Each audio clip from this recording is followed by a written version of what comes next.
आज का सत्संग स्टार्ट करते हैं और सत्संग स्टार्ट करने के लिए मैं रिक्वेस्ट करूंगा डॉक्टर नीलम आंटी प्लीज आएं और सत्संग की शुरुआत करें। गुरुजी को प्रणाम, गुरुजी की संगत को प्रणाम। बहुत बहुत शुक्राना गुरुजी आपका, हर पल शुक्राना। और गुरुजी के साथ अंकल आपका शुक्राना, मंदिर मैनेजमेंट का शुक्राना, इन्होंने मुझे मौका दिया इस प्लेटफॉर्म पे आने का, सत्संग गुरुजी का सत्संग शेयर करने का। गुरुजी के एक्सपीरियंस में है और सच में मतलब मेरा हर सांस, मेरी हर चीज के मतलब ये निकलता है कि बस गुरुजी शुक्राना। मतलब मेरे शुक्राना वर्ड एक्चुअली बहुत छोटा है, लेकिन सिर्फ हम यही कह सकते हैं। तो मेरी गुरुजी से जर्नी स्टार्ट हुई थी इन 2004। इसलिए हम लोगों को बुलावा तो आ रहा था 2000 से ही। तो पाल आंटी हैं एक्चुअली, और वो मेरे को उन्होंने आना शुरू कर दिया था गुरुजी के पास। तो वो मुझे बोला करती थी कि गुरुजी नीलम, मैं गुरुजी के पास जाना शुरू हुई हूँ तो बहुत पावरफुल गुरुजी हैं, तो वहां चलो। क्योंकि my sister in law she was not getting married, तो हम लोग बहुत जगह माथा टेक रहे थे, बहुत जगह सब कुछ कर रहे थे, बट कहीं पे कुछ हो नहीं पा रहा था उनका।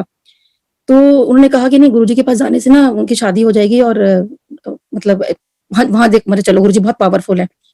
तो मैंने अपने हस्बैंड को बताया, तो मेरे हस्बैंड तो कहते हैं कि नीलम, मैं किसी इंसान के आगे माथा नहीं टेकूंगा, मुझे नहीं जाना वहां पे। तो ठीक है, अब जब मेरे हस्बैंड तैयार नहीं थे, और क्योंकि वहां पर गुरुजी के शाम का टाइम होता था, तो मेरे लिए निकलना मुश्किल था, और वो जगह भी ऐसी थी महरौली की भी, बड़ा मुश्किल था जाना वहां पे। तो हम लोग फिर नहीं गए। फिर ऐसे 2000 निकल गया, 1 निकल गया, 2 निकल गया, 3 निकल गया। सोचे आज लगता है कि हमने कितने साल वेस्ट किए अपने। तो 2004 में क्या हुआ कि लाइक मई के अंदर मैं अपनी मम्मा के घर गई हुई थी। तो किसी बात पे मेरे हस्बैंड और मेरी लड़ाई हो गई, और लड़ाई बड़ी जबरदस्त हो गई मेरी हस्बैंड की और मेरी। और वो फोन पे लड़ाई चल रही है, और 8th में तो मतलब मैं अपने मम्मा के घर ही रुकी थी। तो वो लड़ाई इतनी बढ़ गई, इतनी बढ़ गई। तो क्योंकि मैंने उस दिन मन में ठान लिया कि मैं अब इनके साथ नहीं रहूंगी। तो उस दिन दोपहर में मासी जी आए थे मम्मी से मिलने के लिए। तो मेरे को दोपहर में कहते हैं कि चल मैं तेरे को ना एड्रेस दे देती हूँ एम्पायर स्टेट का, देख ले, जब तेरा मन हो तब तू चले जाना। तो मैंने वो एड्रेस अपने पर्स में रखा और मैं घर से निकल गई। किसी को नहीं बताया कि हमारी लड़ाई चल रही है। बच्चों को पता था, और आपस हम लोग हस्बैंड वाइफ जो फोन पे लड़ रहे थे बेसिकली। तो मैं अपने घर आई, और घर आके मुझे लगा कि मैं मतलब घर तो जाना ही था, कि मैं क्या करूं। तो घर आके फिर वो लड़ाई शुरू। तो मुझे लगा कि नहीं, मैं अब इनके साथ अब नहीं रह सकती मैं। तो उस दिन मदर्स डे था, तो हम अपना यहाँ खान मार्केट में मैकडोनल्ड था। तो मैं बच्चों को मैंने कहा कि चलो आज मदर्स डे है, तो मैं ना मैकडोनल्ड लेके चलती हूँ।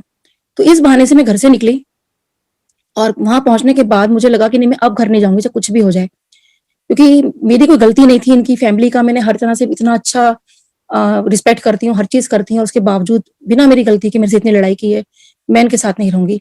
और मैंने घर छोड़ दिया। और घर छोड़ के लेकिन जाऊं कहाँ? तो व्हाट आई रिमेम्बर कि मैं शायद पर्स में मैंने हाथ डाला होगा, या पैसे देने के लिए हाथ डाला होगा, तो वो जो एम्पायर स्टेट का एड्रेस था जो मासी जी ने मुझे दोपहर में दिया था, वो मेरे हाथ में आया। तो मैंने उनके ना गले में छोटा सा लॉकेट देखा था, बस गुरुजी का बहुत छोटा सा स्वरूप देखा था। पहले बड़े बड़े स्वरूप तो मिलते नहीं थे। तो वो स्वरूप देखने के बाद मतलब बस उतना मुझे ध्यान था कि मैंने कहा कि एम्पायर स्टेट का एड्रेस। तो मेरे दिमाग में बस एक ही चीज आई, मैंने कहा गुरुजी, मासी जी आपको बड़ा भगवान भगवान करती हैं, तो चलो आज मैं भगवान के दर पे आती हूँ। जब इंसान थक हार जाता है तो यही कहता है कि हम भगवान के दर पे जाते हैं। तो मैंने कहा आज को बड़ा भगवान भगवान करती है ना आपको, तो आज मैं भगवान के दर पे ही आ रही हूँ। मुझे नहीं पता मेरा क्या करोगे, और मैं कैसे पहुंचूंगी मुझे ये भी नहीं पता, क्योंकि मुझे नहीं आइडिया कि मैं यहाँ से खान मार्केट से कैसे आपके यहाँ पहुंचूं। और उस टाइम ओला उबर तो कुछ होता नहीं था, तो ऑब्वियसली मेरे को समझ नहीं आया कि मैं क्या करूं। तो मेरे को दिमाग में आया, मैं कहा चलो मैं ना बस पकड़ के जाती हूँ। तो खैर हम लोग यहाँ से, मैंने कंडक्टर से पूछा, मैंने कहा भैया मुझे ऐसे ऐसे जाना है। पूछ पूछ के मैं I reach to Empire State. तो जब मैं एम्पायर स्टेट में अंदर गई तो बहुत कम संगत थी, ज्यादा लोग नहीं थे। आई थिंक 10-12 ही होंगे। तो जब मैं अंदर गई तो किचन के बाहर गुरुजी का स्वरूप लगा हुआ था, और गुरुजी अभी वहां विराजमान नहीं हुए थे, मतलब बहुत कम संगत थी। तो अपना जो भी आई थिंक सेवादारी होंगे शायद वो, तो अपना सब इधर उधर मतलब वो कर रहे थे। तो हम आगे जब बैठ गए, लेकिन बैठने से पहले जैसे मैंने स्वरूप की तरफ देखा तो मैंने गुरुजी को प्रणाम किया। तो जैसे मैंने माथा टेका स्वरूप को, तो एकदम से मुझे ऐसे लगा जैसे किसी ने कहा हो कि अकेली क्यों आई है।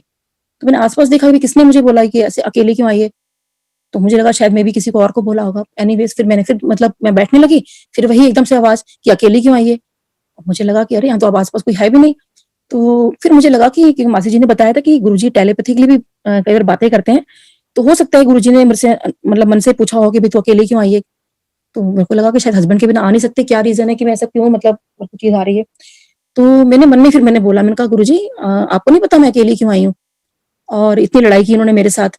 और तो आप संगत जी मानिए कि मेरे को ना वहाँ गुरुजी ने 5 मिनट बैठना मतलब मुश्किल कर दिया। मैं इतनी बेचैन हो गई, तो मेरे को ये बोलना पड़ा, अच्छा गुरुजी मैं इनको कॉल करती हूँ। सोचिए मैं गुरुजी से कभी नहीं मिली, अंदर ही अंदर से अब गुरुजी से मेरी बात चल रही है। तो मैं बाहर गई, एम्पायर स्टेट का एड्रेस दिया हस्बैंड को, और वो फ़ोन पे फ़ोन किए जा रहे थे, मैं उठा नहीं रही थी। खैर उन्होंने उठाया कि पता नहीं रात के 8 बज रहे हैं। तो जैसे ही मैंने कहा कि मैं महरौली रोड पर ऐसे-ऐसे जगह पर हूँ, तो मेरे हस्बैंड तो उस टाइम तो घबरा गए कि भई मतलब मेरे बीवी-बच्चे महरौली रोड पे पता नहीं किस बाबा के चक्कर में फँस गए हैं। तो उन्होंने मुझे कोई डाँट नहीं लगाई, बस कहा कि एड्रेस बता। बस एड्रेस बताया मैं और उन्होंने फ़ोन कट कर दिया। तो उसके बाद जब हम लोग फिर गुरुजी अपना गद्दी पर आके बैठ चुके थे, तो अगर एम्पायर स्टेट में जैसे ही हम एंटर करते हैं, तो मैं गुरुजी के रूम के आगे बैठी हुई थी। तो जैसे जब हस्बैंड आए, तो सोचिए गुरुजी बैठे हुए हैं और हस्बैंड सामने से आए, तो ऑब्वियसली उनको तो कोई मतलब नहीं था गुरुजी से, कुछ भी नहीं था। तो उन्होंने एकदम से मुझे कहा, एकदम से बड़ी he was very loud actually, कि चल उठ यहाँ से। तो मैंने उनको इशारा किया कि गुरुजी बैठे हुए हैं, मतलब बैठ जाओ यहाँ पे। तो उनको तो कोई मतलब ही नहीं। तो मेरे को फिर भी इतने गुस्से में कहते हैं, चल उठ यहाँ से। और मेरे को ना मेरे हस्बैंड की चाय बड़ी कमज़ोरी रही है। तो उस टाइम मैंने एकदम से मन में बस यही प्रे किया, मैंने कहा गुरुजी कहीं से चाय आ जाए। ये चाय प्रसाद तो मेरे को पता नहीं था बोलते हैं। तो मेरे मन में मुझसे ये निकला कि गुरुजी चाय आ जाए, और वही गुरुजी ने शायद हमें जोड़ना था। तो तभी सेवादार जो थे एकदम चाय प्रसाद लेकर सामने आ गए। और जब चाय प्रसाद, जैसे ही चाय प्रसाद देखा हस्बैंड ने, तो ऑब्वियसली वो तो बिल्कुल वो हो जाता, क्योंकि बहुत वीकनेस रही है इनकी चाय। तो उन्होंने सोचा कि चलो चाय पी के फिर निकल जाते हैं यहाँ से। तो जब वो चाय पीने बैठे वहां पर, तो अब गुरुजी इनको देख रहे थे, ये गुरुजी को देख रहे थे। Rather in fact they were staring at each other, literally घूर रहे थे। तो इनको मैंने कोहनियां मारी कि आप ऐसे गुरुजी को मत देखो, वो क्या बोलेंगे और पूछेंगे कि किसने भेजा है, तो ऑल आंटी को भी डांट पड़ जाएगी, भाई कैसे लोगों को भेजते हैं, ऐसे कोई मतलब किसी को भी घूरता है क्या। तो बट ऑब्वियसली हस्बैंड तो बहुत गुस्से में थे, बट वो कंटिन्यूस गुरुजी को देख रहे थे और गुरुजी इनको देख रहे थे। तो आज तो हस्बैंड ये कहते हैं कि नीलम, शायद वो गुरुजी ने, कहते हैं ना, वो एक दृष्टि दी थी कि इनको गुरुजी का वो चीज दिखाना था गुरुजी ने शायद। तो खैर एनीवे, अब कोई संगत बीच में आई, उसके बाद गुरुजी का और मेरे हस्बैंड का ध्यान टूटा। अब क्योंकि he is being a forensic expert, ये तो उन लोगों में से है कि जो बाल में से खाल निकालने वाले लोगों में से है, तो उनको तो कहीं बिल्कुल भी रत्ती भर बिलीव नहीं हो रहा था कि भाई गुरुजी बैठे हैं, मुझे कुछ मतलब माथा टेकूं या कुछ उनको प्रणाम करूं, कुछ भी नहीं था। And he was very angry also, क्योंकि हमारी जो लड़ाई हो गई थी। तो जब संगत बीच में आई, तो इनका और गुरुजी का ध्यान टूटा। तो जब वो तो जैसे हम लोग कहते हैं ना, करते हैं ना, जैसे चाय पीते हैं तो हम लोग कई बार थोड़ा आईज क्लोज कर लेते हैं। तो वही हस्बैंड ने शायद की होगी, क्योंकि he told me later on this thing, उस टाइम नहीं बताया मेरे को।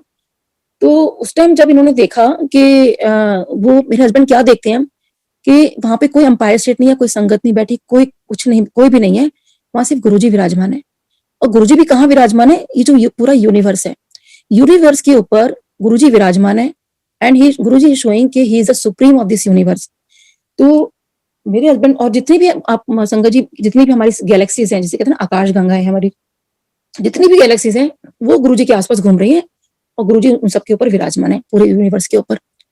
अब मेरे हस्बैंड ने जब ये विजन फर्स्ट डे देखा, क्योंकि शायद गुरुजी को दिखाना पड़ा, क्योंकि गुरुजी को पता था ये ऐसे नहीं जुड़ेंगे, तो डे वन ही गुरुजी ने अपना ये स्वरूप, अपना रूप दिखाया, मतलब अपना दिव्य रूप जिसे मैं बोलूंगी कि, तो उन्होंने, तो मेरे हस्बैंड को एकदम झटका लगा। तो उन्होंने मन में सोचा कि ये कोई साधारण इंसान तो है नहीं, है तो महापुरुष, चलो बैठ जाता हूँ। तो वहां वो बैठ गए। तो उनकी एक्सप्रेशन से मुझे पता चल गया था कि मतलब थोड़ा सा कूल डाउन हो गए हैं, और मुझे ये बात तब तक नहीं पता थी।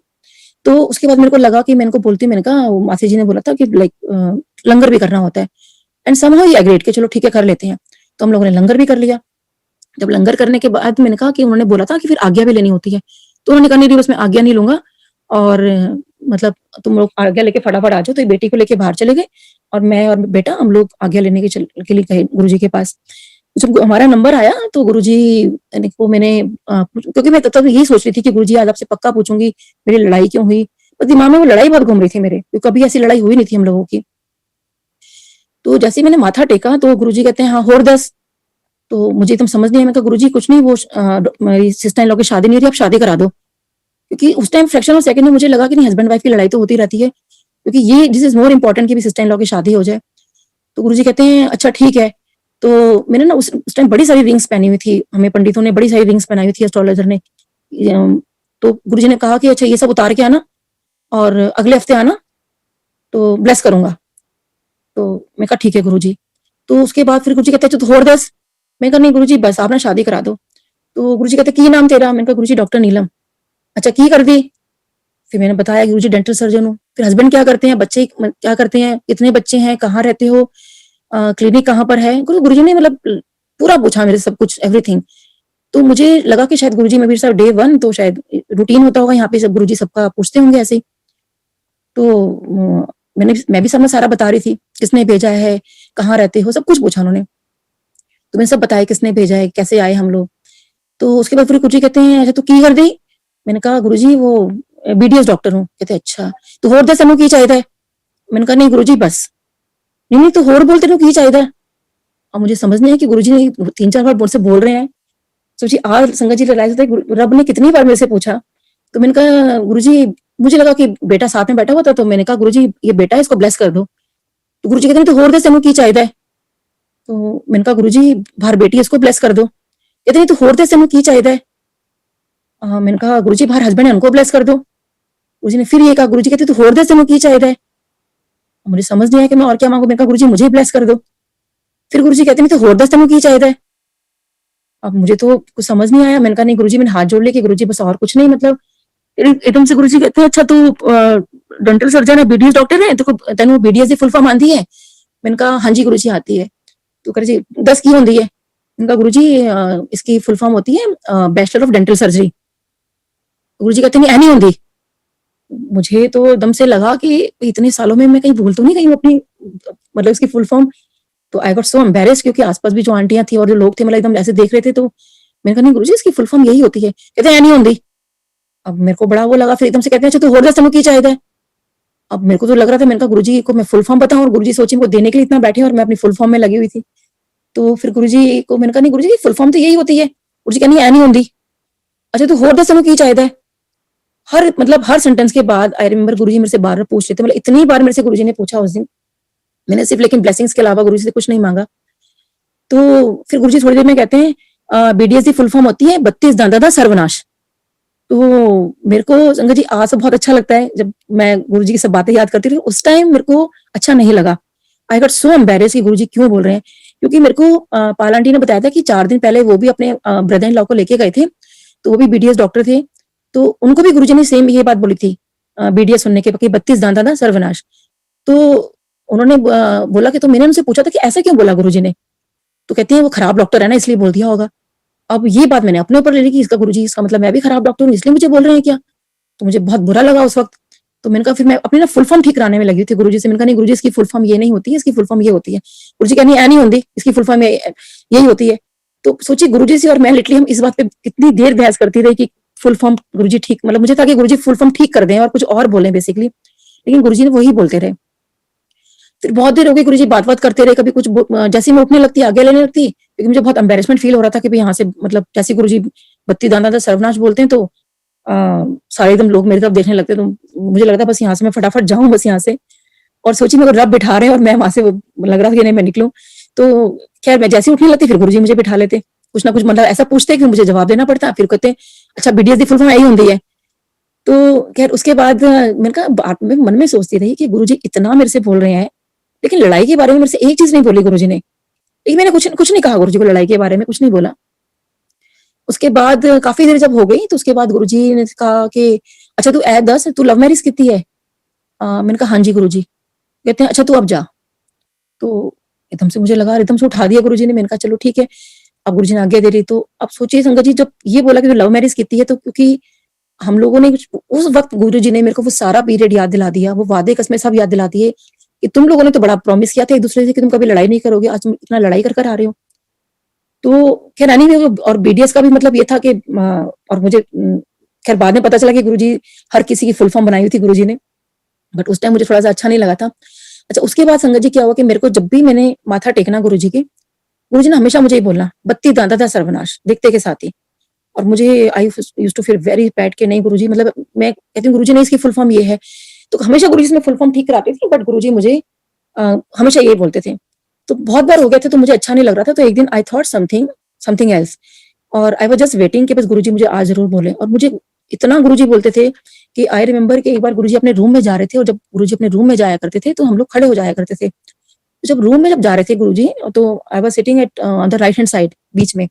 तो गुरुजी मेरे को देखा, 2 कदम पीछे आए और एकदम से बोलते बत्ती दाना दा सर्वनाश। And I was like this कि गुरुजी वहां तो 4 लोगों के बीच में बोलते हो और यहाँ सबके बीच में, and what is this, and Guruji he just smile और अपने रूम में चले गए। और मुझे ना बहुत उस दिन बुरा लगा, तो मैंने कुछ सोचा और नेक्स्ट डे मतलब नेक्स्ट टाइम जब मैं सोच के गई तो मैंने मैंने आई वाज जस्ट वेटिंग कि मैं गुरुजी जल्दी बोलो ना, बत्ती ज्यादा से सर्वनाश। तो आई वाज जस्ट वेटिंग, जैसे ही गुरुजी ने मैंने माथा टेका, गुरुजी ने बोला बत्ती दांता था सर्वनाश। मैंने कहा नहीं गुरुजी, इसकी फुल फॉर्म ये नहीं होती, इसकी फुल फॉर्म होती है 32 दांतों का सही इलाज। और ऑटोमेटिक मेरे मुंह से निकला कि मैं कर सकूं इसका, आप मुझे आशीर्वाद दीजिए। तो गुरुजी ने जैसे ही सुना और एकदम से मतलब ही स्माइल्ड एट मी, और मेरे को अभी भी वो चीज पूरा एम्पायर स्टेट वो सब कुछ याद आ रहा है कि लग रहा है जैसे गुरुजी मेरे सामने बैठे हो, कि इतना खुश हुए मेरी इस बात से, इतना खुश हुए, इतनी मुझे ब्लेसिंग्स दी। मतलब सच अ लवली मोमेंट, मतलब जैसे गुरुजी ने मेरे को जिस तरह से उस दिन ये हुआ, शायद वो मेरी डेंटिस्ट्री को, मेरे बीडीएस को ब्लेस करना चाहते थे, इसलिए मेरे मुंह से निकलवाया या मेरे को ये करवाया कि 32 दांतों का सही इलाज मैं कर सकूं। तो मुझे इस तरह से फिर हमारी जर्नी शुरू हुई और हम लोग जाते रहे। और ऑब्वियसली जिस सिस्टर इन लॉ की शादी की गई थी, तो शादी तो होनी थी, थोड़ा लेट हुई, तो तब गुरुजी ने कहा था कि डॉक्टर तेरे सारे काम लेट होते तो ये भी लेट होगा। तो इस तरह से हम लोगों को जाना शुरू हो गया और दिन पर दिन एडिक्शन गुरुजी के लिए हमें बढ़ता रहा। अब जब वहां जाना शुरू हुए तो ऑब्वियसली सेवादार ने मना शुरू कर दिया कि आंटी बच्चे मत लेकर आया करो। अब बच्चों की प्रॉब्लम थी कि बेटी मेरी उस टाइम 4+ थी और बेटा 9+, तो बच्चे इतने छोटे थे और बीइंग अ न्यूक्लियर फैमिली तो बड़ा मुश्किल था कि हम इसको छोड़ भी नहीं सकते थे बच्चों को कहीं। तो मेरे को लगा, मैंने कहा अब मैं क्या करूं। तो ऐसे हम लोग मई में जुड़े थे, तो जुलाई में गुरुजी का जब बर्थडे आया तो बड़े मंदिर में सेलिब्रेट ऑब्वियसली होना था वो, तो हमें वहां का इनविटेशन आया कि भाई वहां पे जाना है। तो जब वहां पे हम लोग जा रहे थे तो उस दिन एक चीज और बता दूं कि उस दिन ना मौसम बहुत खराब था।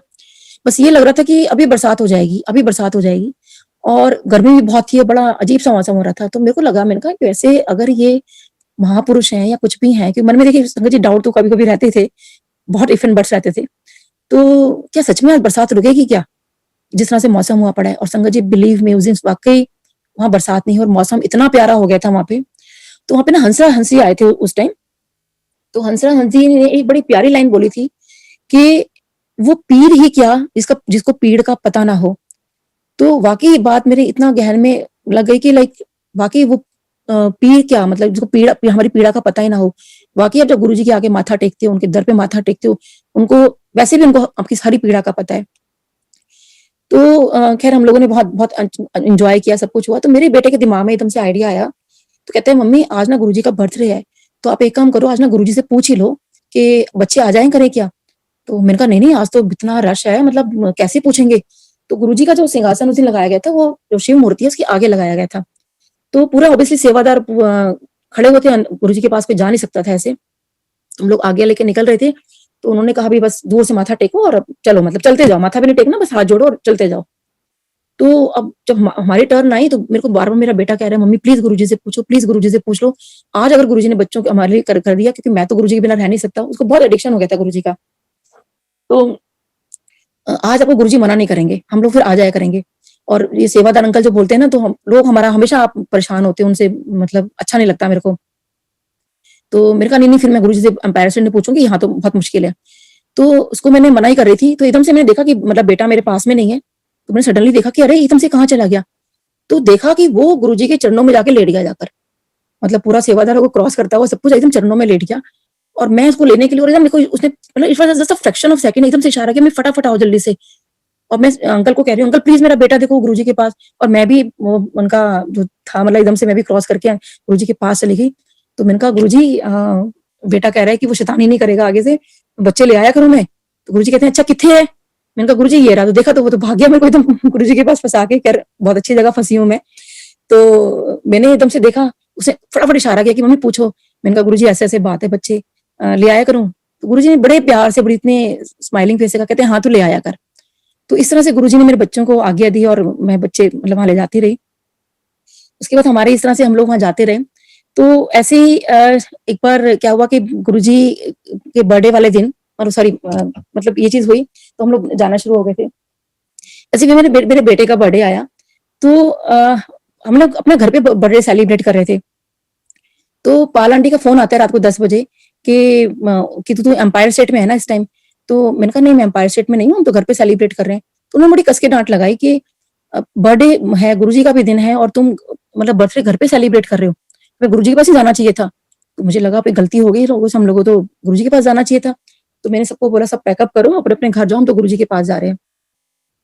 तो उसके बाद हम लोग मतलब और अचानक से देखिए गुरुजी को परीक्षा भी लेते हैं। तो हम लोगों ने जैसे ही हम लोग निकलने लगे एकदम बरसात शुरू हो गई और जबरदस्त बरसात। इतनी तेज मतलब बरसात थी कि घुटनों-घुटनों पानी भर गया। लेकिन हम लोगों ने कहा नहीं अब गुरुजी का बोल दिया तुम जाएँगे और वाक़ई एकदम अंदर से लगने लगा कि नहीं आज बच्चों का जन्मदिन है। क्योंकि मैं बेटा और बेटी का बर्थडे इकट्ठा मनाती थी क्योंकि दोनों का ऑलमोस्ट इकट्ठा ही आता है। तो क्योंकि इनके एग्ज़ाम टाइम चल रहे होते थे तो 2 अक्टूबर को सब फ्री होते थे तो हम लोग उस दिन मनाया करते थे। अब जैसे ही बरसात शुरू हुई तो लगा कि अब कैसे जाएँगे? अच्छा रास्ते में देखा तो गाड़ियाँ खराब। फिर हमने एक फैमिली देखी जो बाइक पे जा रही थी, तो वो बड़ा भीगती हुई जा रही थी तो हमें लगा कि नहीं इनके बच्चों बहुत छोटे बच्चे हैं, इनको घर छोड़ देना चाहिए हमें।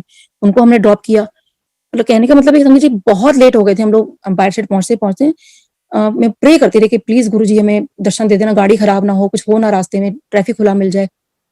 सो 12 बजे से कुछ टाइम पहले हम लोग वहाँ एम्पायर स्टेट पहुँच गए। जब वहाँ पहुँचे तो जैसे ही वहाँ पहुँचे तो आंटी खड़ी थी वहाँ पे, तो कहती हैं आंटी आपका आने का टाइम है। तो मैंने कहा aunty really very sorry actually आज बच्चों का जन्मदिन था तो हम लोग थोड़ा-सा लेट हो गए। कहती है आंटी आप कोई बात नहीं आप यहीं से माथा टेको और बस आज्ञा यहीं से ही है।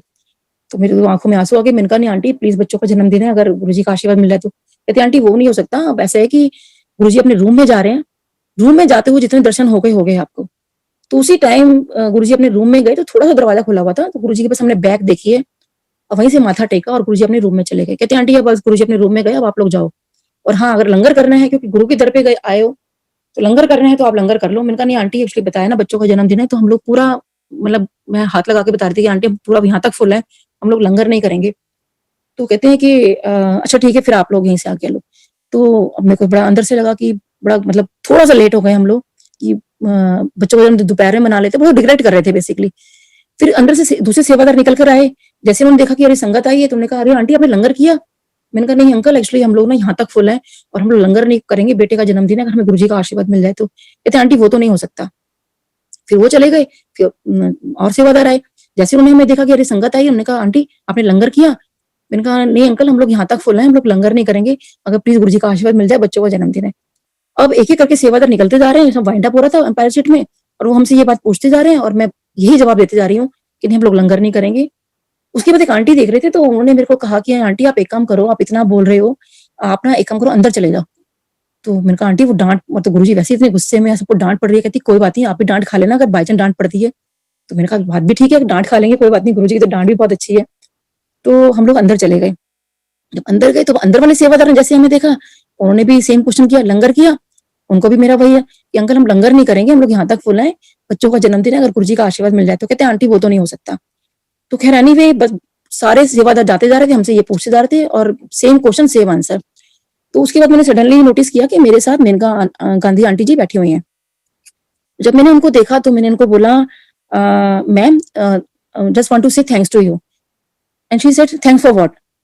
तो मैंने कहा just because of you I just left the non-veg and just she looked at me and she said how? तो I just elaborated everything to her कि how I left the non-veg. तो वो बहुत खुश हुई एकदम से कि अरे वाह! मतलब अच्छा। मैंने कहा हाँ, जो आपकी एड आई थी मैंने ऐसे एड पढ़ा जो भी था। तो उसके बाद अब मेरे को तो बस ये था कि गुरुजी मतलब अगर हमें दर्शन दे रहे तो मैंने कहा चलो कोई नहीं अब मतलब जैसे भी हैं अब एटलीस्ट चलो एम्पायर स्टेट तो आ गए हम लोग। बस गुरुजी की मेहर, गुरुजी की बहुत शुकराना गुरुजी का। गुरुजी अपने रूम से आए। जब रूम से आए तो जब वो एम्पायर स्टेट में जैसे आप अंदर आते तो वो स्टेप्स होते थे, गुरुजी कई बार वहाँ बैठ जाया करते थे। तो मेनका गांधी आंटी ने उनको बताया कि गुरुजी शी लेफ्ट द नॉन-वेज। तो गुरुजी कहते हैं वधिया कित्ता। तो फिर तो गुरुजी का ध्यान हमारी तरफ गया। तो फिर हम थोड़ी देर बैठे रहे, फिर गुरुजी ने हमें इशारे से बुलाया। तो गुरुजी ने पहली चीज़ मेरे से पूछी, "लंगर किया?" तो जैसे सारे सेवादार मेरे से पूछ रहे थे कि लंगर किया? मैंने कहा नहीं Guruji I was just about to say कि हम यहाँ तक फुल हैं। गुरुजी कहते हैं पहले लंगर करके आओ फिर बात करना। तो अब हस्बैंड ने इशारा किया कि नीलम हम यहाँ तक फुल हैं, लंगर नहीं कर पाएँगे मतलब हमने कहा गुरुजी ने बोला है। तो मैं ना कहते हैं फिर उन्होंने इशारा किया कि एक चपाती प्रसाद बोलना बस।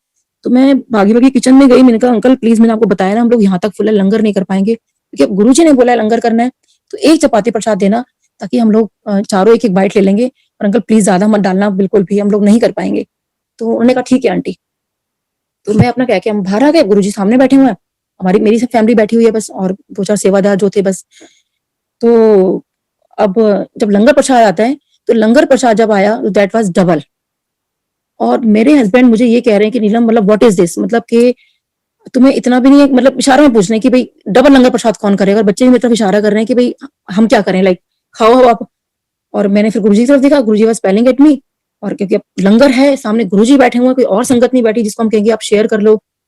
और उसके बाद 4 ग्लास जो थे चाय के वो भी आ गए, और बड़ा मुश्किल हो गया कि भाई इतनी चाय कैसे पिएंगे और इतना लंगर कैसे खाएंगे। बट वो गुरुजी का शुक्राना, क्योंकि जब रब आपको करवा रहे हैं तो आपका सब कुछ हो जाता है। तो that was such a golden moment of my life, मतलब वो सबसे बहुत प्यारा मेरा मोमेंट था कि रब मेरे सामने बैठ के हमें लंगर करवाया, मेरी फैमिली को शायद बहुत बहुत ब्लेसिंग्स दी हमें। तो अब सोचिए गुरुजी मुस्कुराते जा रहे हैं और हम लोग लंगर करते जा रहे हैं, तो हम लोग बहुत धीरे धीरे लंगर कर रहे थे। तो संगत जी आज मैं सोचती हूँ कि सोचिए रब ने हम मेरे लिए वेट की हमारे लंगर करने के लिए। ऐसा नहीं कि हमें लंगर वहां हमें बिठा के अपने रूम में चले गए, ऐसा नहीं। जब तक हम लोगों ने लंगर नहीं किया, क्योंकि हम लोग बहुत धीरे लंगर खा रहे थे क्योंकि पूरा हमारा पेट फुल था, तो लेकिन गुरुजी तब तक बैठे रहे वहां पे और मुस्कुराते रहे और हम लोग लंगर करते रहे। फिर कह रहे नहीं भी हम लोगों ने लंगर फिनिश किया, तो लंगर फिनिश किया तो ऑब्वियसली आज्ञा भी लेनी थी। फिर हम लोग वहां बैठ गए, समझ नहीं आ रहा था क्या करें। खैर एनीवे फिर गुरुजी ने हमें बुलाया। तो जब गुरुजी ने बुलाया तो फिर गुरुजी ने वही जैसे हमेशा मेरे पूछते थे, की नाम तेरा, कहाँ क्या काम करते हो क्या नहीं करते। जब हस्बैंड ने बताया तो ये गुरुजी मैं सफदरजंग हॉस्पिटल में हूँ, तो एकदम से कहते हैं अच्छा सफदरजंग हॉस्पिटल में हो, अच्छा डॉक्टर तू मेरा एक काम करा देगा। गुरुजी कह रहे हैं काम कराने के लिए, हाँ जी गुरुजी। कहते अच्छा ठीक है, एक फटाफट अपना मोबाइल नंबर और अपना नाम लिखवाओ।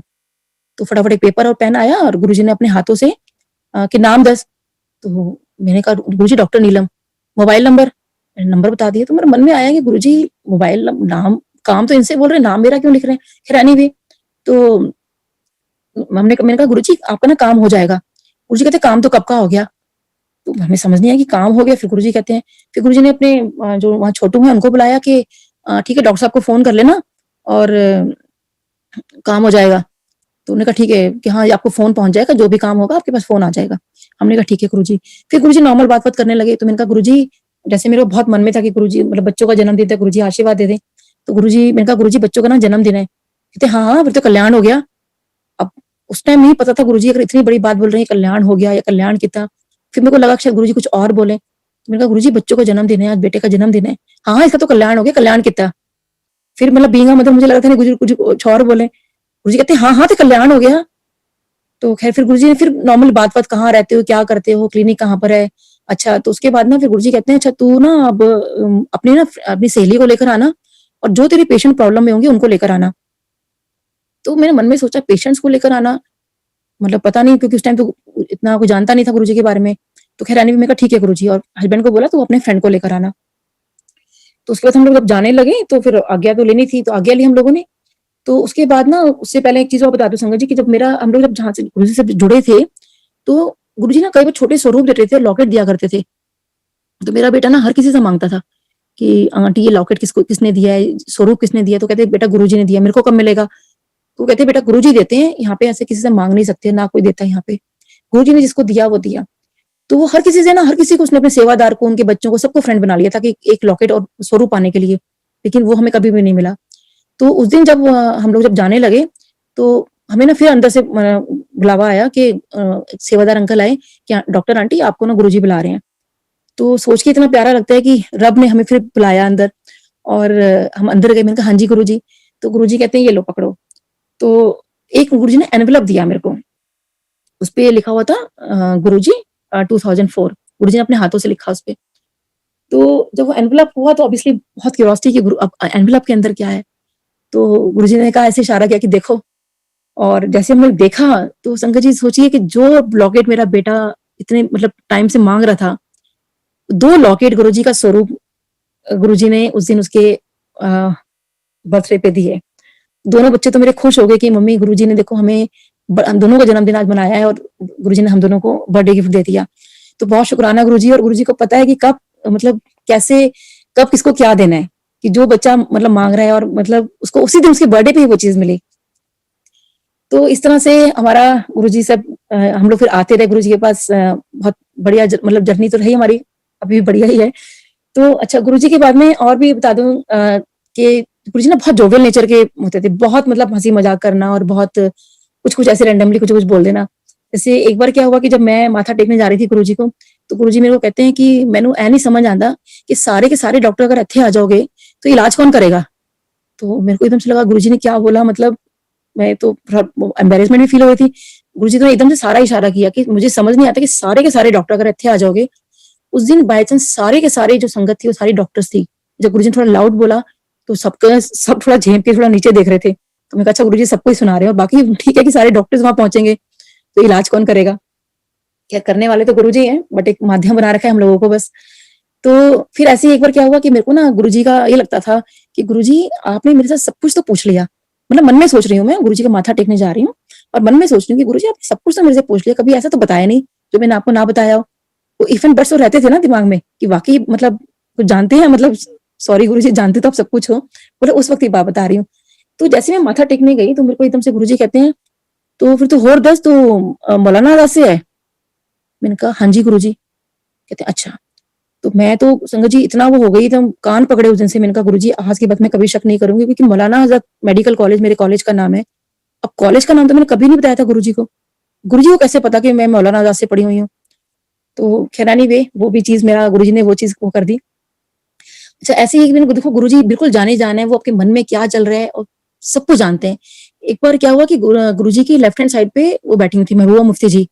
उनका लंगर प्रसाद चल रहा था और हम लोग आई थिंक वेट कर रहे थे लंगर प्रसाद की। मैं राइट हैंड साइड पे बैठी हुई थी। तो गुरुजी महबूबा मुफ्ती जी को कहते हैं कि चल तू 2 चपाती प्रसाद खा ले तो सीएम बना दूंगा। और मैं सोच रही हूँ कि 2 चपाती प्रसाद में सीएम बना देंगे। तो खैर एनीवे अब गुरुजी की महिमा देखिए वो बने भी। तो उसके बाद जब वो माथा टेक के जाने लगे गुरुजी को, तो उन्होंने अपने शायद वो बोलते हैं ना अस्सलाम वालेकुम बोलते हैं, तो उन्होंने जो भी बोला होगा तो गुरुजी ने जो उसका जवाब दिया वो ये जवाब दिया, वालेकुम सलाम आंटी। तो जैसे जब मैंने गुरुजी को बोलते सुना कि वालेकुम सलाम आंटी, तो मेरे को इतने प्यारे लगे गुरुजी, इतने क्यूट लगे मेरे को गुरुजी। मैंने कहा गुरुजी वाओ, मतलब क्या कितने प्यारे लग रहे हो, कितने क्यूट लग रहे हो ना ये बोलते वालेकुम सलाम आंटी। मेरे ना दिमाग में ना वो बात, मतलब जो गुरुजी का जिस तरह बोला था मेरे अंदर, जिस तरह से ना बिल्कुल अंदर घर कर गई वो चीज कि गुरुजी इतना प्यारे लग रहे थे, आप कितने प्यारे लग रहे थे। अच्छा वो may be she the Muslim lady, तो इसीलिए शायद आपने इनको बोला होगा मुझे क्यों बोलोगे। मतलब मुझे इतना लगा कि मुझे भी ये बात बोले लेकिन मुझे क्यों बोलोगे, लेकिन उन्होंने तो जिस अंदाज में आपको मतलब नमस्ते की, तो आपने उसी हिसाब से आपने उनको जवाब दे दिया, मतलब ये था मेरा। तो मैंने कोई बात नहीं, अच्छा मैंने ये बात किसी को बताई नहीं, मैं अपना घर आ गई। और पूरा हफ्ते ना मैं यही सोचती रही गुरुजी कितने प्यारे लग रहे थे ना, वालेकुम सलाम आंटी। मतलब वो पूरा हफ्ता मेरे दिमाग में वो गुरुजी की चीज पूरा हफ्ता घूमती रही। उसके बाद जब मैं नेक्स्ट वीक गई गुरुजी के पास, जैसे ही मैंने माथा टेका तो गुरुजी मुझे कहते हैं वालेकुम सलाम aunty. And I was like this कि अरे मतलब ये तो मैं किसी से बोला नहीं, और गुरुजी ने सोचे 1 हफ्ते के बाद मुझे ये बात बोली मैंने कि वालेकुम सलाम आंटी, और उसी अंदाज में जैसे वो हाथ उठा के बोलते हैं वालेकुम सलाम आंटी, जैसे सेम उनको बोला था जिस बात में गुरुजी की बात पे फिदा हो गई थी, सेम उसी अंदाज में कि वालेकुम सलाम आंटी। तो कहने का मतलब संगत जी गुरुजी जाने जाना उनको तो सब पता है। अच्छा ऐसे ही गुरुजी का एक बार क्या हुआ कि मेरे को ना हाइपोथायराइडिज्म हो गया, और जो टेस्ट रिपोर्ट मेरे हस्बैंड ने कहा कि नीलम गुरुजी को दिखा दो कि भाई ऐसे ऐसे प्रॉब्लम हो गई है। तो मैंने कहा नहीं नहीं बड़ा अजीब लगेगा, गुरुजी के पास थोड़ी टेस्ट रिपोर्ट लेके जाऊंगी कि भाई ऐसे गुरुजी आप टेस्ट रिपोर्ट देखो। कहते नहीं कोई बात नहीं, मतलब बीमारी ठीक नहीं होती है, एक बार गुरुजी से बोल दो।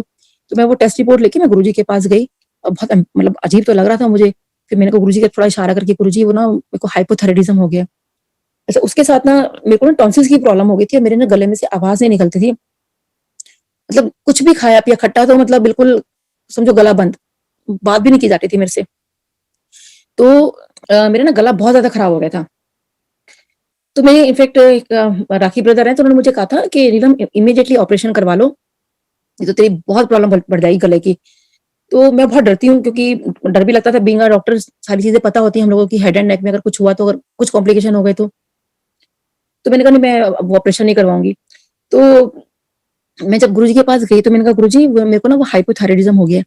तो गुरुजी कहते हैं कि मेरे को आवाज तो वैसे नहीं निकल रही थी। मैंने कहा, फिर मैं थोड़ा जोर से बोला, मैंने कहा गुरुजी हाइपोथायराइडिज्म हो गया है। गुरुजी ने फिर बड़े लाउड मेरे से पूछा कि, मैंने कहा गुरुजी हाइपोथायराइडिज्म हो गया है। फिर गुरुजी ने थर्ड टाइम पूछा कि, बड़ी जोर से पूछा, और उसी लाउड में मैंने जवाब दिया गुरुजी हाइपोथायराइडिज्म हो गया है। गुरुजी कहते चल तू जा। तो मेरे को समझ नहीं आया कि भाई क्या। तो वहां पे एक अंकल खड़े थे, तो सेवादार अंकल, मैंने उनसे पूछा, मैंने कहा अंकल गुरुजी ने तो कुछ बताया नहीं, मतलब कुछ कहते क्या कहा गुरुजी ने। मैंने कहा गुरुजी ने कहा चल जा। तो कहते हैं आंटी बस तो बीमारी को बोल दिया चल जा, अब बीमारी गई। तो सोची संगत जी मैं अब हर 6 महीने में अपना टेस्ट करवाती हूँ, तब से लेके मुझे कोई हाइपोथायराइडिज्म नहीं है, मेरे को गुरुजी ने मेरे को ठीक रखा हुआ है। उसके बाद मेरी टीडीवी बॉडी होती है वो काफी 3000 चली गई थी, लेकिन गुरुजी की कृपा से वो भी मेरे बहुत कम हो गई हैं। तो ऐसे गुरुजी ने ये चीज मेरे को ब्लेस की। और गुरुजी का तो खैर इतनी सब चीजें हैं। अच्छा, एक दिन क्या हुआ कि जब हम लोग वहाँ पे गुरुजी के वहाँ बैठे हुए थे, मतलब आई थिंक वो दिवाली का दिन था, तो उससे पहले क्या हुआ कि मैंने ना उस दिन ब्लैक कलर का और गोल्डन कलर का ना एक ड्रेस पहना, क्योंकि मुझे ना वो ड्रेस बहुत पसंद था, लेकिन मेरी मदर इन लोग अभी पहनने नहीं देती थी black dress, specially on festivals. तो मुझे लगा कि नहीं, गुरुजी यहाँ तो बहुत अच्छे अच्छे सब कपड़े पहनते हैं, बड़ा हैप बन के जाते हैं, तो मैं भी आज ये पहनती हूँ और मैं मतलब ऐसे जाएंगे हम लोग।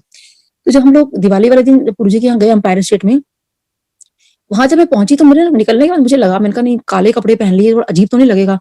मैं कहा गुरुजी से ना डांट ही ना पड़ जाए आज मेरे को कि फेस्टिवल में काले कपड़े पहनकर आता है। तो खैर एनीवे हम लोग निकल चुके थे। तो मैं जब एम्पायर स्टेट पहुंची ना, तो मैं ये देख रही थी कि किसी का ना मैचिंग मुझे मिल जाए, लाइक कोई भी संगत मिल जाए ब्लैक कपड़ों में मुझे, कि लाइक थोड़ा ये हो जाएगा कि चलो मेरे खाली ब्लैक नहीं है, और भी संगत ब्लैक पहन कर आई है, लेकिन किसी संगत के ब्लैक नहीं थे। मुझे सब बड़े कलरफुल पहन के आए हुए थे कपड़े, तो मुझे बड़ा लग रहा था कि कोई क्या बोलेगा कि काले कपड़े पहनकर आ गए, बताओ। तो मैं बड़ा डरते डरते अंदर एम्पायर स्टेट में मतलब अंदर गई कि माथा टेकने के लिए। देखा, जैसे मैंने गुरुजी को देखा तो सोची संगत जी, मेरी जो मैचिंग थी उस दिन गुरुजी से थी। गुरुजी ने उस दिन ब्लैक और गोल्डन जैसे मेरे कपड़ों का मैचिंग था, वो गुरुजी ने पहना हुआ था। तो सोचिए गुरुजी छोटी छोटी चीजों का आपका कितना ध्यान रखते हैं।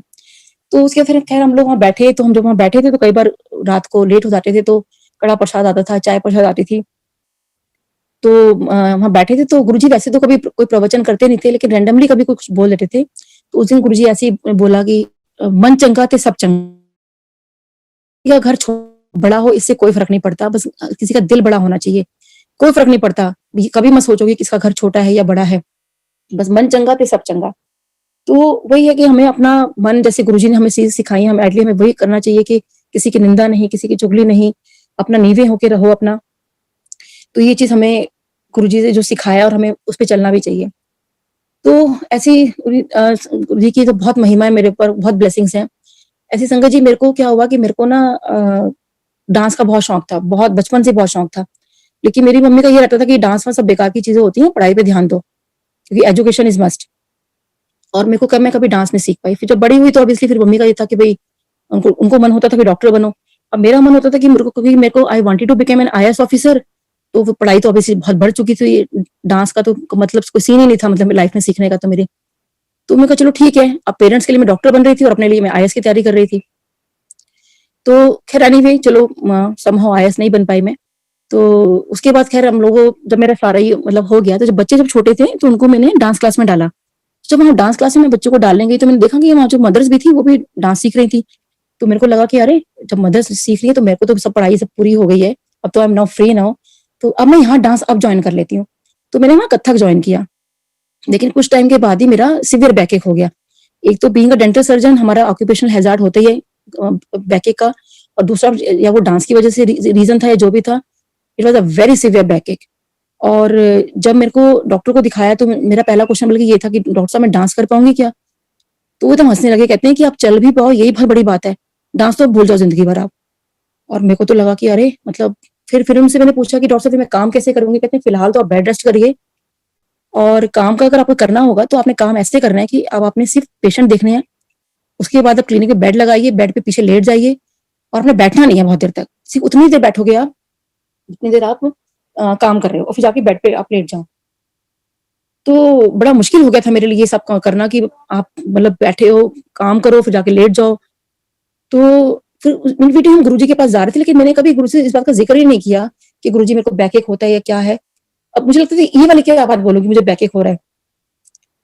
तो अब 2005 में न्यू ईयर ईव था, तो जब बड़े मंदिर में हम लोग जाया करते थे ना, तो सबको पता है कि बड़े फंक्शन में सबको डांस कराते थे। तो जब डांस में अब रात को जब जैसे 12 बजे, तो वो डांस शुरू हो गया। अब पूरा हॉल जो था एकदम फुल था और सब लोग खड़े हो गए, ऑब्वियसली उस टाइम 12 जैसे बजे थे। जैसे मैं जाके बड़े मंदिर में जो राइट हैंड साइड पे विंडो है, मैं बिल्कुल कोने में खड़ी हो गई, क्योंकि किसी को अगर मेरे को धक्का भी लगे तो मुश्किल हो जाएगी। कि डॉक्टर ने बड़ा स्ट्रिक्टली मुझे बोला हुआ था कि आप बहुत ध्यान से रहना अपना। तो मैं अपना दूर जाके खड़ी हो गई, बेटा मेरे बच्चे साथ ही थे और मेरी फ्रेंड के साथ में अपना अलग से खड़ी हुई थी। तो अब सब डांस कर रहे हैं, मैं सिर्फ क्लैप कर रही हूँ और बड़ा उनको बहुत ऐसी नजरों से देख रही हूँ कि सब डांस कर पा रहे हो, देखो मैं तो अब कभी डांस ही नहीं कर पाऊंगी। और जो थोड़ा बहुत कर लेती थी अब वो भी गया मेरा तो लाइफ में। तो अब सोचिए संगत जी, कोई गुरु जी जब आपकी लाइफ में आ गए हैं तो उन्होंने आपकी इच्छाएं कैसे पूरी नहीं करनी है, प्लस कैसे ठीक नहीं करना उन्होंने आपको, वो तो सब जाने जाने। तो सोचिए कि इतनी भीड़ के अंदर आपको गुरु जी अपने सिंहासन में बैठे हैं और मैं राइट हैंड साइड विंडो में बैठी हूँ। तो सोचिए गुरु जी और मेरे बीच में पूरी एक लाइन बन जाती है, यानी गुरु जी और मैं एक दूसरे को देख पा रहे हैं, लाइक जैसे सब लोग अट गए हों, एक रास्ता सा जैसे बन जाता है। तो गुरु जी मुझे देख पा रहे हैं और मैं ऑब्वियसली मैं तो गुरु जी को देख रही थी। तो गुरु जी ने मुझे इशारे से कहा कि आके डांस करो। तो मेरे को लगा पता नहीं किसको बोला, मैंने आसपास देखा तो फिर गुरु जी ने एकदम बोला आके डांस करो। तो मैंने कहा गुरु जी मैंने इशारे से पूछा, गुरु जी मैं? गुरु जी हाँ हाँ। तो मैंने कहा मेरे को विश्वास ही नहीं हुआ कि गुरु जी मुझे बोल रहे हैं। मैंने कहा गुरु जी मैं? तो गुरु जी ने जैसे अपना माथा नहीं हम उससे पीटते हैं, मतलब बोलते हैं कि आके चलो डांस करो। फिर गुरु जी ने मुझे बोला, तो बस गुरु जी ने तो इतनी बार बोल दिया तो ऑब्वियसली मैं तो सब भूल गई कि मेरे बैक एक है क्या है। और इतना मैंने गुरु जी के आगे डांस किया, इतना मैंने डांस किया उस दिन।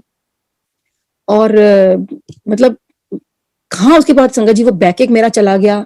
नॉर्मल रूटीन में वो अपने काम की वजह से मेरा वैसे हो जाता है, लेकिन जब डॉक्टर्स ने मुझे कहा था कि आप कभी आपको चल भी पाओ ये बहुत बड़ी बात है, डांस तो आप भूल जाओ। तो सोचिए मेरे को गुरुजी ने उस दिन डांस मेरा ब्लेस किया मेरे को। और आज की डेट में सोचिए मैं जुम्बा मैं करती हूँ, मैं सेमी क्लासिकल में सीख रही हूँ। I have done the group performance, एक मैंने सोलो भी अभी किया। तो सोचिए गुरुजी की कितनी कृपा है। और फिर मन में जैसे आता है ना, देखो छोटी छोटी चीजों का गुरुजी आपका ध्यान रखते हैं।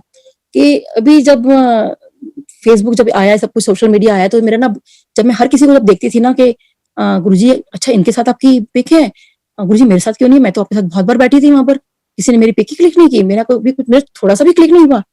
तो सोचिए मेरे पास एक वीडियो आती है जिसमें वही जो मैं डांस कर रही हूँ मैं ग्रीन सूट के अंदर। तो वो वीडियो एकदम अब फेसबुक पे आ गई, तो ऑब्वियसली मैंने भी डाली हुई है। तो कैसे गुरुजी ने वो चीज मतलब जो मेरे को सबसे ज्यादा ब्लेस किया, और मैं कितना जिस तरह मैं डांस कर रही हूँ उसके अंदर के लाइक मैं भूल ही गई थी कि मेरे को कुछ था, जबकि मैं उस दिन मेरा चलना भी मेरा मुश्किल था।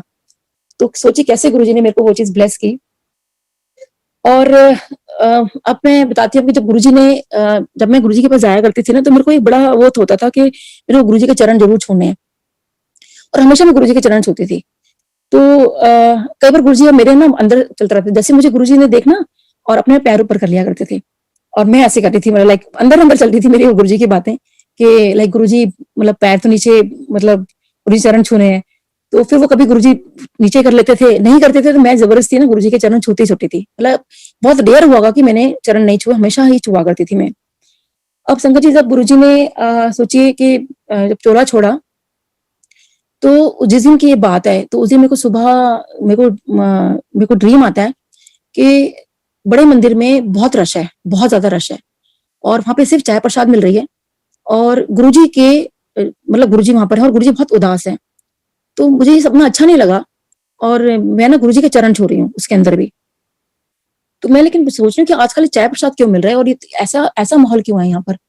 वो तो खैर गुरुजी ने बहुत लोगों को बता दिया था, वो भी शायद मुझे भी बता दिया था, लेकिन मैं समझ नहीं पाई। तो ये सपने सोचते सोचते मैं अपना नहाने चली गई। तो मेरे को दिमाग में बस वही आ रहा था कि आज ऐसे मेरे को सपना ऐसा क्यों दिखाई दिया, बड़े मंदिर आज मतलब सब हर कोई खुश नहीं था उसके अंदर। तो मैं एकदम बाथरूम में स्लिप कर गई, बड़े बुरी तरह स्लिप की मैं। अब वही होता है संगत जी कि जब आप स्लिप कर जाते हो तो आपको कुछ भी हो सकता है। बट वो गुरुजी का मैं ध्यान कर रही थी, गुरुजी ने खैर मेरे को बचा लिया, मेरे को छुआ नहीं। तो अब दोपहर में जब मैं क्लिनिक गई तो पाल आंटी का फोन आता है कि नीलम गुरुजी की तबीयत ठीक नहीं है, मंदिर पहुंचो। तो मैं तो वहां पेशेंट का सारा काम छोड़ के मैंने कहा नहीं चलो मंदिर जाना है। हस्बैंड को फोन किया कि मैं आ रही हूँ, फटाफट नीचे मिलना और गाड़ी तैयार रखना, मंदिर जाना है, गुरुजी की तबीयत ठीक नहीं है। लेकिन जब वहां पे गए और ये सब कुछ देखा तो ऑब्वियसली मतलब हम तो को लगा कि बस पता नहीं जैसे अनाथ हो गई हो, मतलब बिल्कुल बर्दाश्त नहीं हुआ, मतलब बहुत बुरी हालत थी हम सबकी थी इनफैक्ट वहां पे।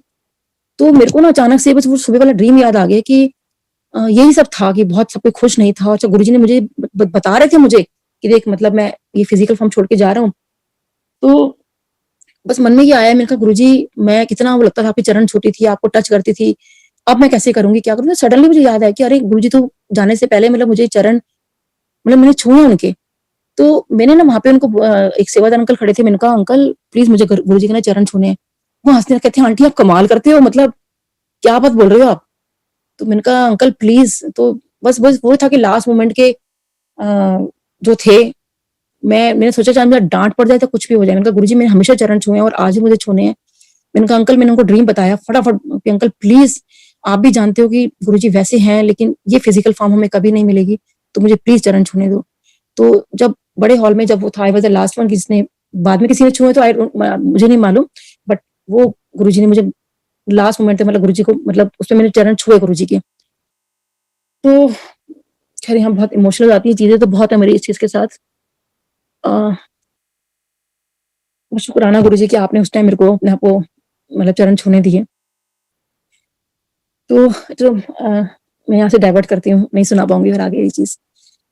तो अच्छा संगत जी, सर मैं आपको बता रही थी कि गुरुजी ने देखो मेरे को लाइफ कैसे दी। तो मैं 2010 में जब ये डेंगू हुआ था, सबको पता होगा कि बहुत जबरदस्त उसका लाइक बहुत हालत खराब थी कि डॉक्टर्स भी जा रहे थे और बेड नहीं मिल रहा था और बहुत बुरी हालत थी। तो उसके अंदर ऑब्वियसली मैं भी आ गई और मेरे प्लेटलेट काउंट्स आ गए 10,000। तो जब 10,000 आ गए, मेरी तबियत बहुत बिगड़ने लगी, मेरे को बहुत सीवियर पेन एब्डोमेन था। तो मैं डॉक्टर से कहा कि डॉक्टर साहब मुझे दवाई दो, कुछ भी करो, मेरे को ये बर्दाश्त नहीं हो रहा है। तो कहते हैं कि आपको कुछ दे नहीं सकते, आपके प्लेटलेट काउंट्स बहुत कम आ गए हैं, आप ही सहन नहीं कर पाओगे। मैं कहा नहीं, आप मुझे दे दो। खैरानी भी उन्होंने मुझे इंजेक्शन लगाया और कहा कि डॉक्टर साहब को बोला कि आप फटाफट ना 7 यूनिट ब्लड अरेंज करो। तो ब्लड भी नहीं मिल रहा था, 4 यूनिट अरेंज हुआ जिसमें से 3 ही पहुंचा हमारे पास।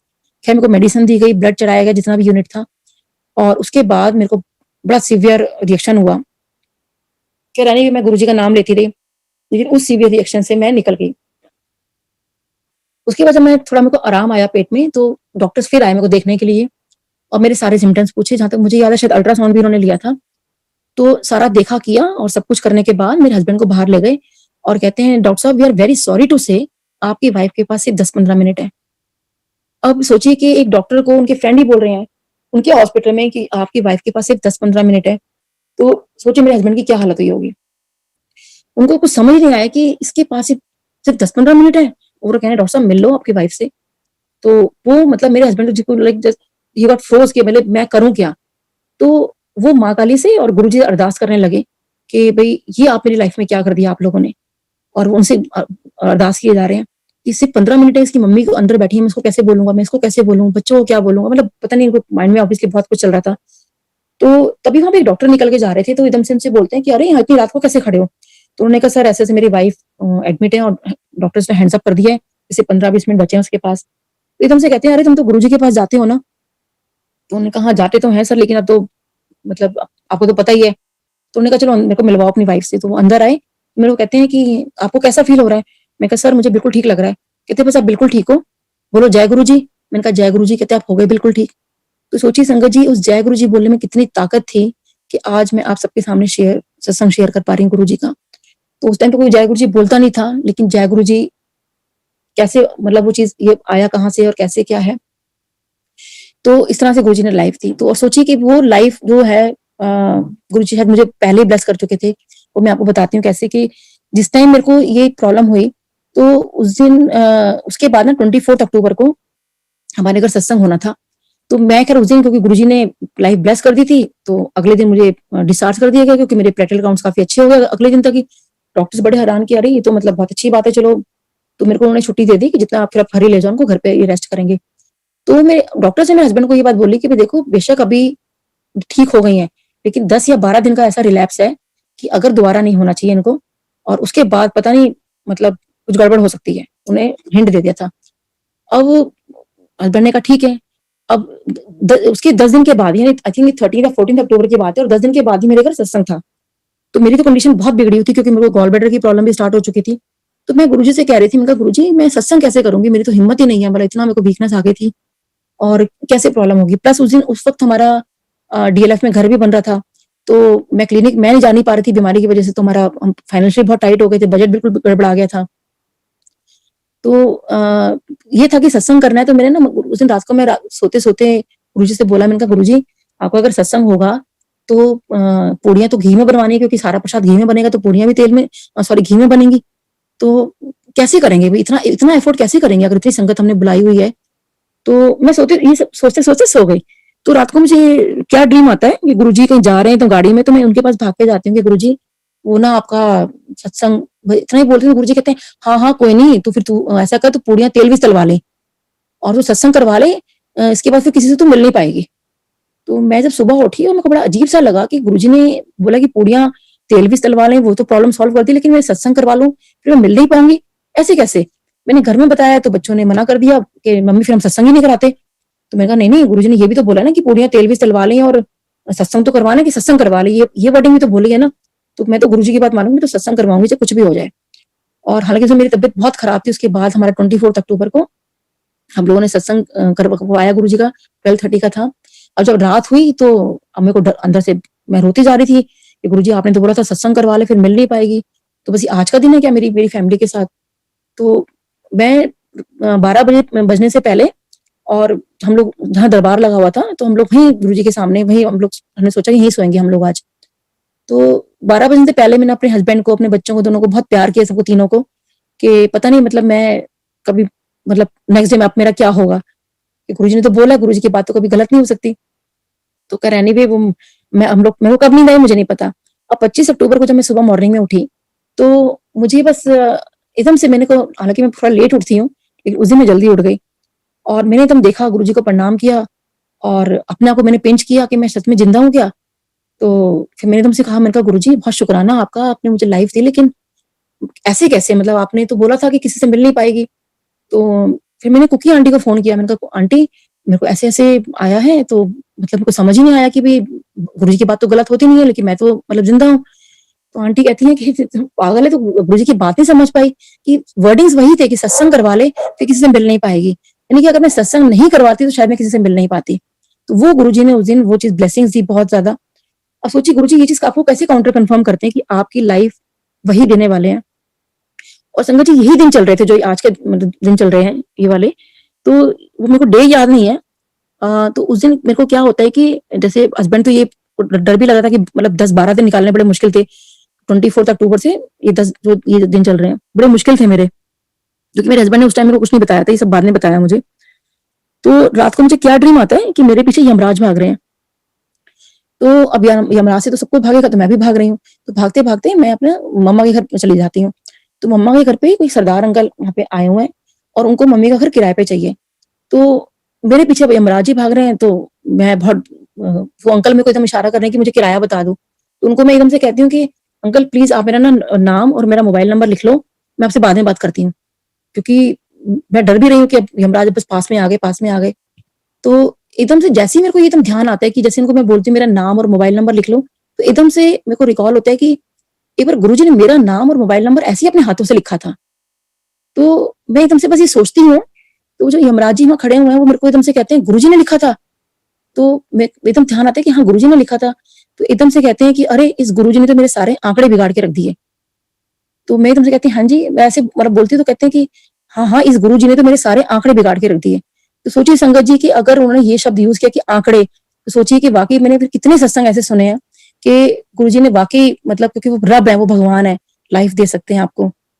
और वाक़ई उन्होंने सबके मतलब उनके हाथ में है कि सारे आंकड़े उनके हाथ में हैं, गुरुजी के हाथ में। तो ये चीज़ क्लियर हो गई। तो सोचिए कि वो जो उस टाइम जो गुरुजी ने मेरा नाम और मोबाइल नंबर लिखा था और जो डबल लंगर प्रसाद कराया था, वो शायद मेरे को उस दिन गुरुजी ने लाइफ दी थी। गुरुजी को पता था। और सोचिए तभी बार-बार कहा जाता है संगत जी के आप लंगर प्रसाद पूरा फिनिश करिए। पता नहीं कब किस लंगर प्रसाद में कौन से कण में गुरुजी आपको ब्लेस कर रहे हैं। और वो डबल लंगर प्रसाद खिला के गुरुजी ने मेरी मुझको लाइफ को ब्लेस करी। तो ऐसे हमारे गुरुजी महाराज हैं। तो ऐसे ही आपको मैं अपने बेटे का बताती हूँ कि लाइक बेटे का ना जब बेटा बहुत मतलब आई थिंक फर्स्ट या सेकंड में था, तो उसको ना वो बहुत एटलीस्ट फास्ट बोलता है। अब शायद मैं भी मेरे हस्बैंड बहुत फास्ट बोलते हैं, मैं भी बहुत फास्ट बोलती हूँ। अब वो तो बहुत ही सुपर फास्ट बोलता है। अब तो थोड़ा ठीक हो गया, मतलब स्कूल की बात बता रही हूँ। तो उसका ना टीचर्स को कुछ भी समझ नहीं आता था कि वो क्या बोलता क्या है। तो इसको सारा हर चीज़ एक-एक चीज़ आती थी, क्योंकि मुझे भी लगता था लाइक मेरी मदर ने जैसे हमें रखा था कि भाई एजुकेशन बहुत मस्ट है, तो मुझे लगता था कि नहीं आपको बिल्कुल टॉप पे होना चाहिए, सब कुछ आना चाहिए आपको।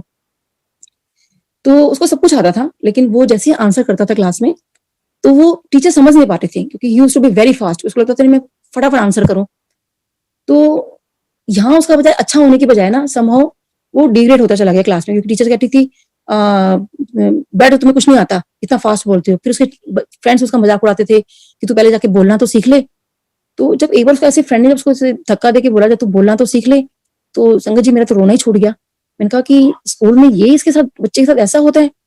तो हम लोग उसको फिर एम्स के अंदर स्पीच थेरेपिस्ट के पास लेके गए कि थोड़ा स्लो बोले, सब ये सब शुरू करवाया हमने इसका। तो एक दिन जब हम लोग गुरुजी के पास गए तो मुझे लगा कि अरे मैं क्यों किसी के पास इतना वो टेंशन करूं, मैं गुरुजी से बोलती हूँ सारी बातें। तो मैं गुरुजी के पास गई, मैंने कहा गुरुजी ऐसे ऐसे स्कूल में ना ऐसे ऐसे बात है। वो गुरुजी कहते हैं, तो आंटी बड़ा पूछ दिया तू, ज्यादा ना पूछा कर। तो मेरे को लगा, मैंने कहा अरे वैसे गुरुजी इतनी बात कर रहे थे, आज मैं बच्चे के लिए कोई बात लेकर आई हूँ और मतलब सब वेरी जेन्युइन, मतलब मैं तो कुछ मेटेरियलिस्टिक चीजें भी नहीं मांग रही हूँ। तो उसे मेरे को गुरुजी ने चुप करा दिया। मैं चलो आ गई, फिर मदर हूँ ना, अगले हफ्ते फिर पहुंच गई। गुरुजी वो स्कूल में ना बच्चे के साथ ऐसे, गुरुजी कहते आंटी बड़ा पूछ दिया, ज्यादा ना पूछा कर। अब ना काफी टाइम गुरुजी ने मेरे को ऐसे ऐसे, मैं डांट खाती रही, लेकिन अपने बेटे के बारे में हमेशा पूछती, डांट खा के मैं आ जाती। फिर ना एक दिन ना मेरे को कुछ बात हो गई स्कूल के अंदर कि किसकी उसके टीचर ने उसको थप्पड़ मार दिया बेटे को।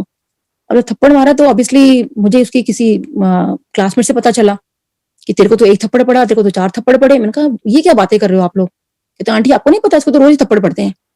तो आप सोच सकते हो कि एक मदर के ऊपर मतलब मेरे पे क्या बीती होगी कि टीचर मतलब इसको थप्पड़ क्यों मारती है भाई। कहते आंटी इसका होमवर्क पूरा नहीं होता, ये जवाब नहीं देता। मैं कहा इसका होमवर्क तो पूरा होता है।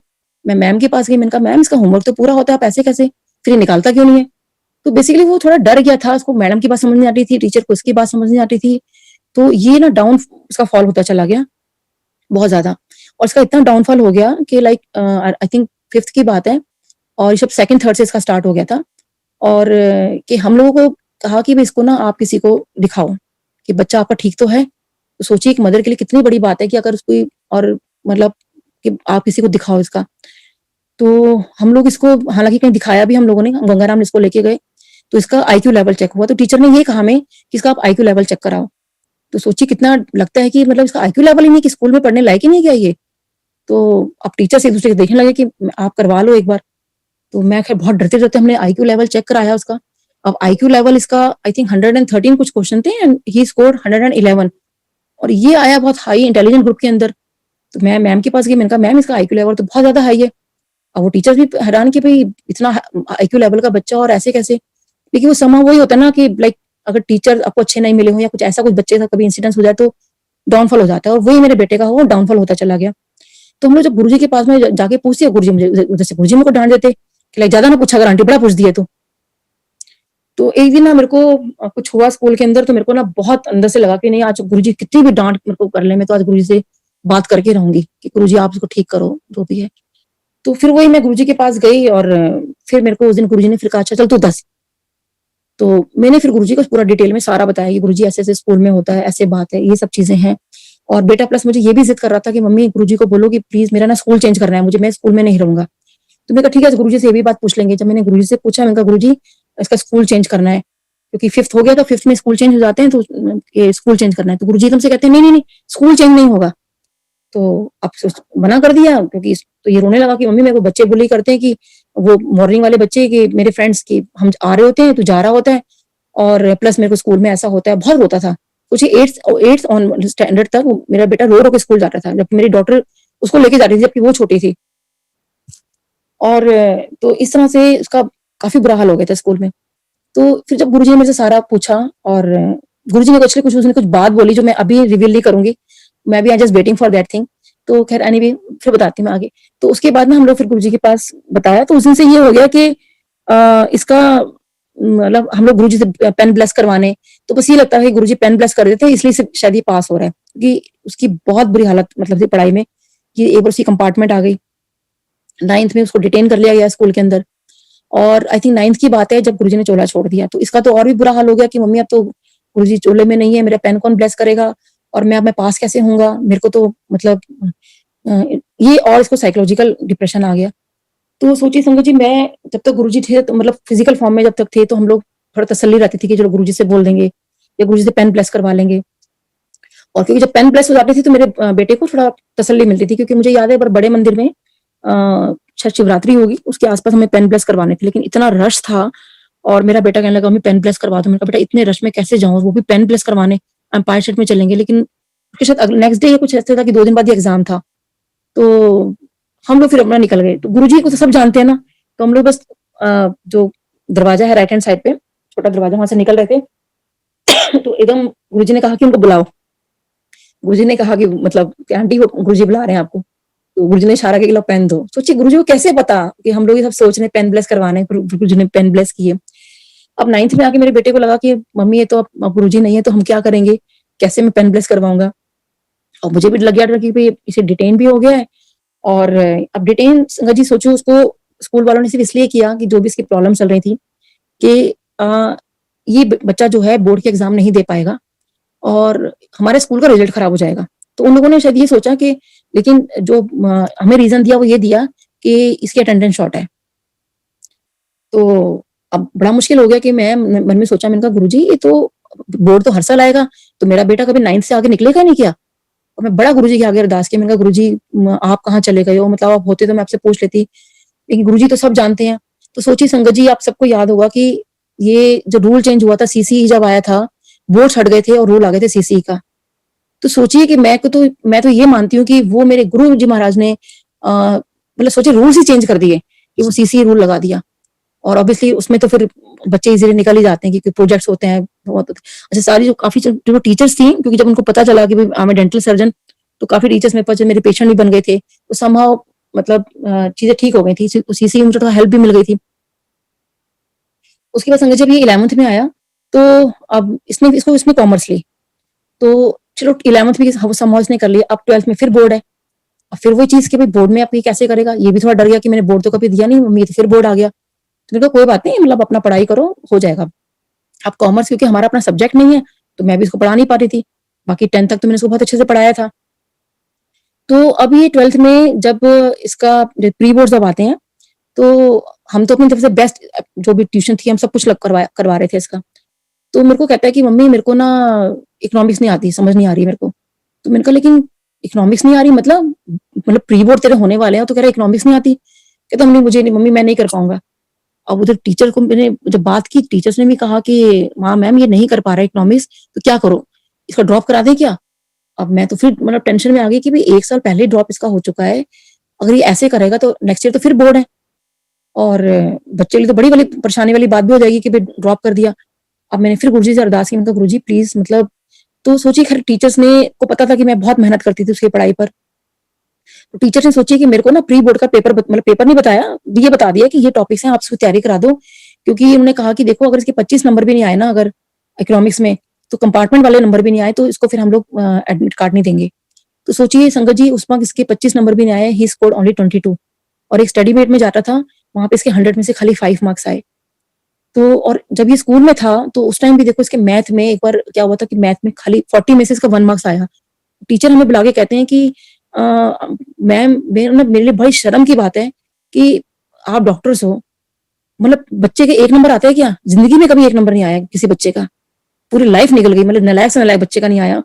तो मेरे को इतनी एम्बेरसमेंट हुई कि मैंने कहा, और इन सब चीजों से इसका बहुत मोरल डाउन होना शुरू हो गया था कि लाइक वो कुछ नहीं कर सकता लाइफ के अंदर, और उसका डिप्रेशन हो गया था। मुझे लग रहा था कि पता नहीं, मतलब डर भी लगता है कि बच्चे कुछ कर ना लें या कितने ऐसे इंसिडेंट्स हो जाते हैं। और फिर ऊपर से गुरुजी ने भी चोला छोड़ दिया था, एक ये हमारे बहुत वो हो गया था कि किससे जाके बात करें।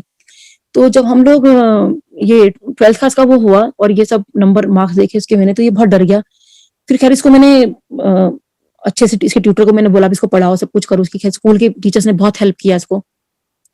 तो मैंने कहा मैम प्लीज एडमिट कार्ड दे दो, वो मेरी गारंटी है अच्छे से पढ़ेगा। अच्छा ये मेरे से बहुत डरता था क्योंकि इसको पता था मेरे से नहीं तो मेरे को मार खाने को मिलेगी। तो इसने मेरे से झूठ बोलता गया, हाँ मेरे को सब समझ आ रहा है, सब समझ में आ रहा है, हाँ हाँ हाँ करता रहता था। और खैर बोर्ड शुरू हो गए, जब बोर्ड पेपर शुरू हुए तो जब इकोनॉमिक्स का जब आया इसका, उसमें 9 डेज का गैप था। तो 9 डेज के गैप में इसको ये मेरे को आके कहता है कि मम्मी मैं आपको एक बात बोलूं। मैंने कहा हाँ बोलो। तो कहते हैं मुझे तो इकोनॉमिक्स का ना ई भी नहीं आता। And I was like this कि मतलब मेरे बोर्ड चल रहे हैं तो मुझे अब बोल रहा है। कहता क्यों, मैं तो आपको पहले जनवरी में भी बोला था, फरवरी में बोला था। तो मुझे लगा कि शायद वो वैसे ही बोल रहा होगा, लेकिन मैंने उतना सीरियसली लिया। मैंने कहा तूने पढ़ाई तो की है, तेरे टीचर से इतनी पढ़ाई कराई है, तूने इतनी पढ़ाई की है, तो ऐसे कैसे पॉसिबल है? तो कहता नहीं मम्मी मुझे नहीं आता। और सोचिए संगत जी मैंने उसको इतना पिटाई की, उसकी इतना पीटा मैंने अपने बेटे को उस दिन बहुत ज्यादा। और 2 दिन तो शायद मैं सिर्फ पीटती रही मैं कि मतलब तूने किया ही किया है, मतलब तूने पूरा साल तू करता क्या रहा। तो खैर एनी अब क्योंकि अब बच्चे 7 डेज, अब मुझे कुछ समझ नहीं आ रहा था कि मैं करूं क्या। अगर एक तो स्कूल का रिजल्ट खराब होगा वो तो है ही, लेकिन अगर इसकी अब ये पास स्टैंप लग गई कि भाई कंपार्टमेंट आ गई है, ये फेल हो गया कि 12th में अगर, तो आप सोचिए आगे नौकरी पर या कहीं पर भी वो रेपुटेशन अच्छी नहीं होती अगर 12th का आपका रिजल्ट ऐसा आ जाए। तो मैंने ना सारी की सारी बुक्स उठाई और गुरुजी के सामने रख दी। मैंने कहा गुरुजी, आपसे बड़ा कोई टीचर नहीं है, आपसे बड़ा कोई भी कुछ नहीं है इस टाइम। आज से मैं अपने बच्चे को पढ़ाऊंगी और सारी चीजें मेरे आप दिमाग में डालोगे, और कैसे डालोगे मुझे नहीं पता। सोचिए being I am science student, तो मेरे को तो इकोनॉमिक्स का, मेरे को भी ई का मतलब ही मतलब कुछ नहीं पता मेरे को। तो मैंने गुरुजी के आगे बड़ा अरदास की, सारी किताबें रखी, गुरुजी आपसे बड़ा कोई टीचर नहीं। उसके बाद मैंने इसको पढ़ाना शुरू किया और अपने कई मेरे पेशेंट्स ने मेरी बहुत हेल्प की जो इनके बच्चे इकोनॉमिक्स के थे कि आप इसको ऐसे पढ़ाओ ऐसे पढ़ाओ। वो कहाँ से पता नहीं गुरुजी ने मेरे को कैसे कैसे आइडियाज दिए। मैंने अपने बच्चे को पढ़ाया, प्लस जो ट्यूटर था उसने आधा पार्ट उसने संभाला, आधा मैंने संभाला। और उसके बाद इसका एग्जाम हुआ। एग्जाम की जब ये देने गया तो आगे बड़ा खुश कि मम्मी मेरे को तो ना पहली बार मैंने एक्स्ट्रा शीट लिया है। तो मैंने कहा एक्स्ट्रा शीट तो लिया, लेकिन लिखा तो ठीक है। तो हाँ मैंने बिल्कुल ठीक लिखा है मैंने। तो खैर नहीं, जब हमने जब रिजल्ट बताएगा, तो जब रिजल्ट का जिस दिन टाइम आता है तो हम लोग अपना पूरा कंप्यूटर खोल के बैठे हैं कि पता नहीं क्या होगा। मैं गुरुजी से अरदास कर रही हूँ, गुरुजी पहले तो मैं कह रही थी गुरुजी कम से कम ना फर्स्ट डिवीजन आ जाए कि मुझे डीयू के अंदर एडमिशन तो मिल जाए। करते करते मेरा ये हुआ कि मैंने कहा गुरुजी कुछ नहीं होता, 33% आ जाए, बस फेल नहीं होना चाहिए। इसको हम ओपन से करवा देंगे या कहीं कुछ भी होगा और कोई बात नहीं गुरुजी, बस पास हो जाए, फेल का या कंपार्टमेंट का इसको उस टाइम ना लगे इसको। तो जब हम लोग कंप्यूटर सब खोल के बैठे थे, रिजल्ट नहीं आ रहा, रिजल्ट नहीं आ रहा, करते करते 10 बज गए, 11 बज गए, सारे हमें फोन कर रहे हैं, पता चल रहा है कि रिजल्ट तो आ गया, रिजल्ट तो आ गया। हम किसी का फोन नहीं उठा रहे, तो सब समझ रहे थे कि कुछ गड़बड़ हो गई है, सबको पता था कि क्या हाल हुआ पड़ा है बच्चे का। उसके बाद मेरे को लगा, मैं कहा चलो मैं ना नहा के आ जाती हूँ।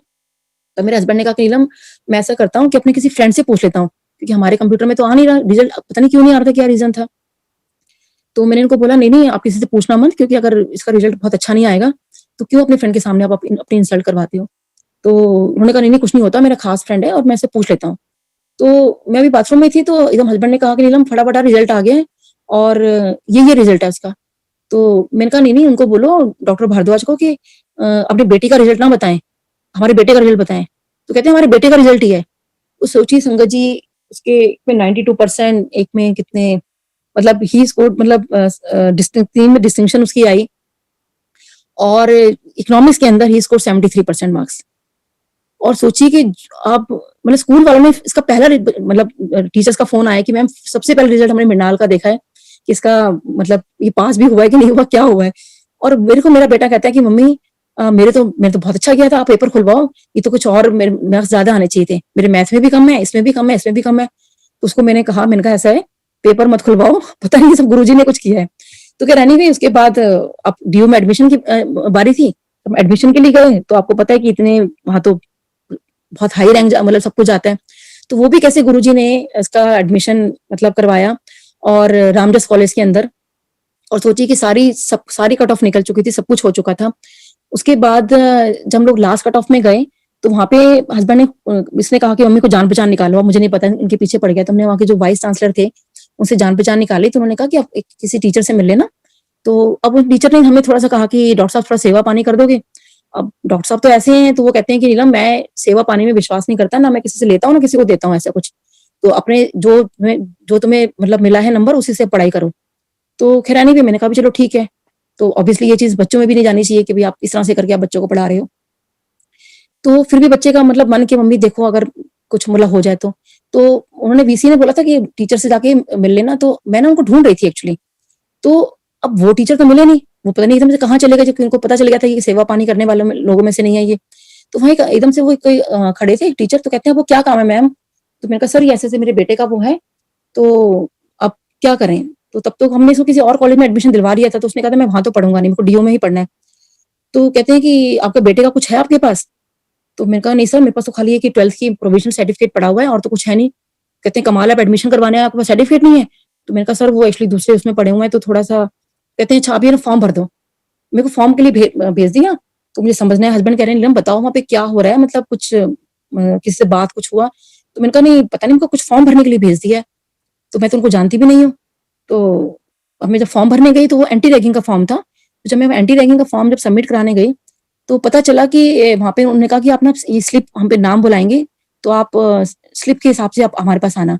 तो जब उन्होंने स्लिप उठाई और एकदम से जैसे नाम बुलाया, जबकि मैं वहीं खड़ी थी, तो उन्होंने वो नाम बोला जो गुरुजी का नाम है, गुरुजी का एक्चुअल नाम है।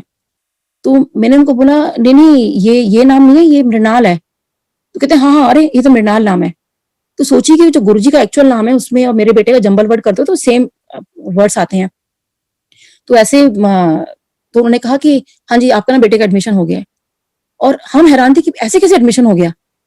तो हम लोग वो प्रिंसिपल भी एकदम से आगे उन्होंने पहचान लिया कि एक बार डॉक्टर साहब पहले आए थे, तो उन्होंने सारा हमारा काम करवा दिया। और जो हमसे बात करना के तैयार नहीं हो रहे थे प्रिंसिपल। तो उसके बाद हमने बाद में पूछा, लेकिन ये हुआ कैसे, क्योंकि इतने बच्चे खड़े हैं बाहर। तो बाद में हमें पता चला कि वो जो आधा घंटा था जिस वक्त मैं वहां खड़ी थी, और उस वक्त जो कट ऑफ लिस्ट उन्होंने क्या करा, कट ऑफ लिस्ट चली गई नीचे जिसमें मेरे बेटे का वो आ रहा था। और जैसे ही मेरे बेटे का एडमिशन हुआ वो कट ऑफ लिस्ट फिर ऊपर हो गई। तो सोचिए गुरुजी ने वो कट ऑफ लिस्ट भी मतलब उसी के उसमें कर दी। तो ऐसे गुरुजी हैं जो हमारा जो सब कुछ कर सकते हैं। तो ऐसे संगत जी, बस अंकल भी थोड़ा सा और कर दूं, या आई थिंक ऐसे तो बहुत कुछ है मेरे पास बोलने के लिए गुरुजी का। आंटी और भी संगत हैं जिनके सत्संग हैं, वो वेट कर रहे हैं। हाँ जी, तो आपसे रिक्वेस्ट है कि आप दोबारा और आएंगे, हम दोबारा आपको इनवाइट करेंगे। आप और भी अपनी जो ब्लेसिंग्स हैं फिर सेकंड नेक्स्ट टाइम जो है मुझे लगा कि कुछ सुना ही नहीं है। तो बस अंकल एक छोटा सा एक और मैं करना चाहूंगी थोड़ा सा। तो बस और एक गुरुजी का एक बहुत प्लीज आंटी। शुक्राना, बहुत शुक्राना कि मेरे को अभी मैंने किसी अवार्ड में एक्चुअली पार्टिसिपेट किया अभी। तो उसमें एक ऑप्शन था कि अचीवमेंट आपकी क्या है। तो उसमें मैंने लिख के भेज दिया येट टू अचीव, कि मेरे पास ऐसे तो मैंने कुछ अचीव किया नहीं अभी तक। तो खैर अपना जो भी प्रोफाइल थी मैंने सब कुछ भेज दी। तो गुरुजी का देखो इतना शुक्राना कि उन्होंने मेरा प्रोफाइल, क्योंकि मैंने मे भी शायद कोविड के अंदर बहुत लोगों का कुछ काम किया है जो भी था, और मैं उसमें सिलेक्ट हुई कि गुरुजी की कृपा से मुझे वो अवार्ड मिल रहा है अभी परसों। और प्लस मैंने कुछ और पार्टिसिपेट किया था एक ब्यूटी पेजेंट में, सब ऑनलाइन था, but it came out to be a big platform. तो उसके अंदर मुझे लाइक मिसेस इंडिया का 2020 रनर अप का मुझे मतलब टाइटल मिला है। तो बहुत शुक्राना गुरुजी का कि मतलब गुरुजी के अलावा कोई और चीजें नहीं कर सकता। शुक्राना गुरुजी का, शुक्राना मंदिर मैनेजमेंट का। जय गुरुजी। संगत जी, नीरज जैन अंकल सत्संग शेयर कर रहे हैं, उससे पहले मैं आप सबकी नॉलेज में डाल दूं, नीरज अंकल की वोकल कॉर्ड नहीं है। महाराज ने उनको कहते हैं वोकल कॉर्ड ना होने के बावजूद सत्संग शेयर करा रहे हैं, तो प्लीज ध्यान से सुनिएगा। जय गुरु जी। मैं गुरु जी के पास समाधि से एग्जैक्टली 40 दिन पहले पहुंचा था। हाँ, मैंने गुरु जी के दर्शन करे हैं करीब 40 days, but I feel I am one of the luckiest persons in this world.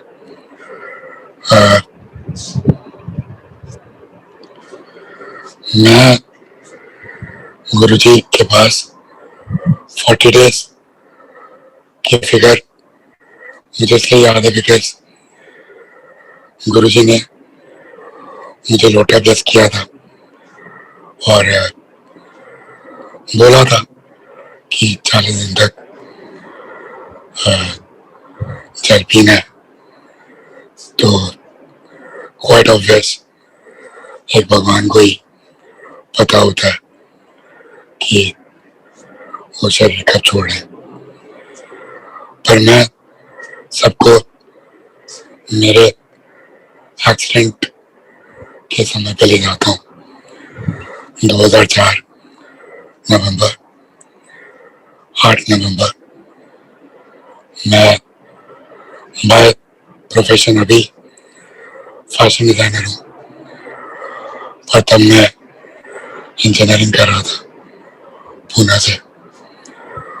Always been a studious kind of a person and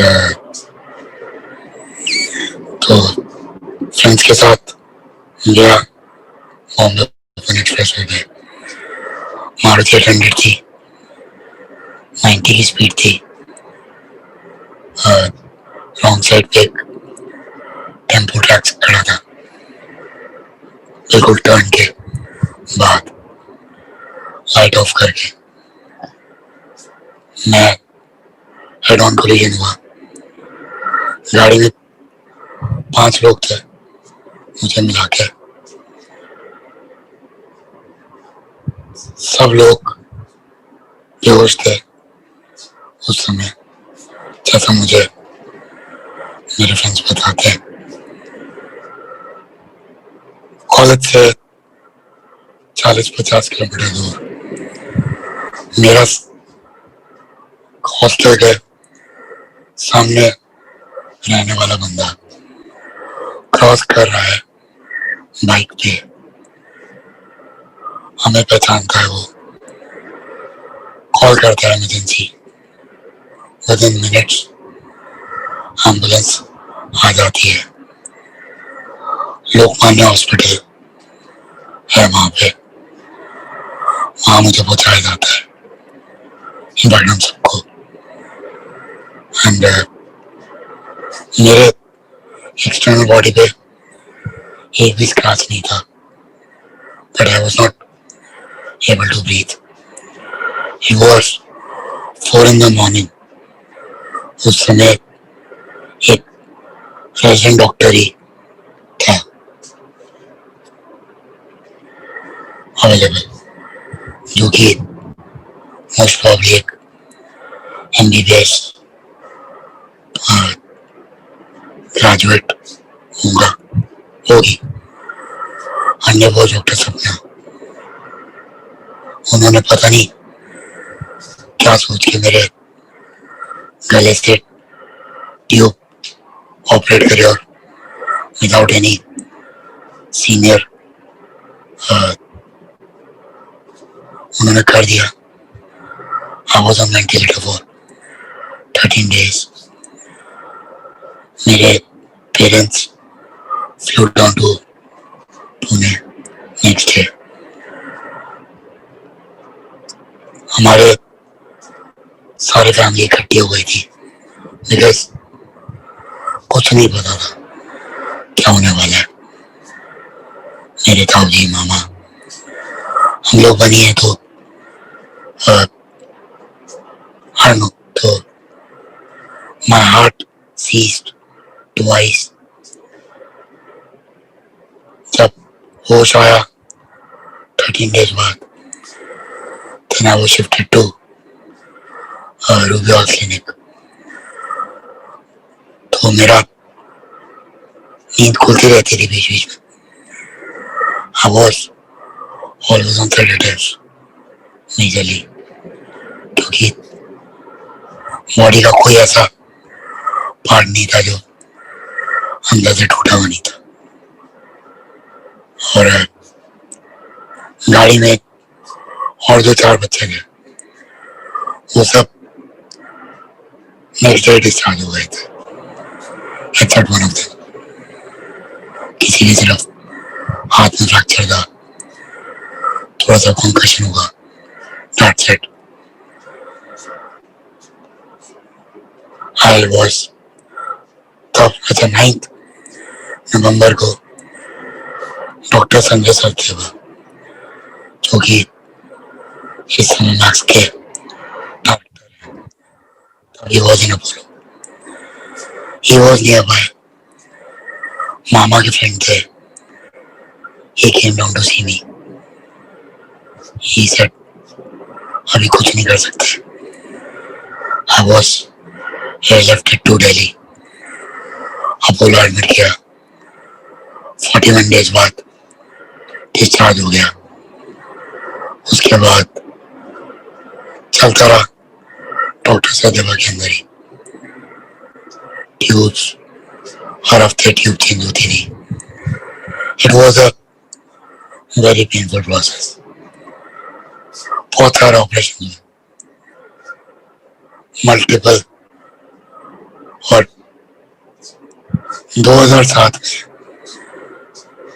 मेरे गले में कुछ कॉम्प्लिकेशंस आनी शुरू हो गई।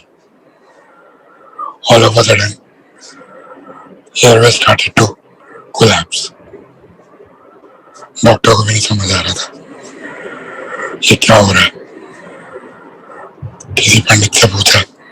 अच्छा, तब तक मैं स्पिरिचुअली इंक्लाइन हो चुका था। 2-2 घंटे मेडिटेशन बैठ रहना, that was my daily practice. कुछ था ही नहीं, ना किसी से बात कर सकता. I couldn't write, I couldn't see because cerebral edema था ड्यू टू जब एक्सीडेंट हुआ तो ऑक्सीजन नहीं पहुंची ब्रेन में, तो रिस्ट ड्रॉप था, विजन लॉस था, नेट ड्रॉप था. मतलब इन layman terms, my wrist was paralyzed. I couldn't control my head. ये तब था जब मैं अपोलो में था, coming back to 2007. तो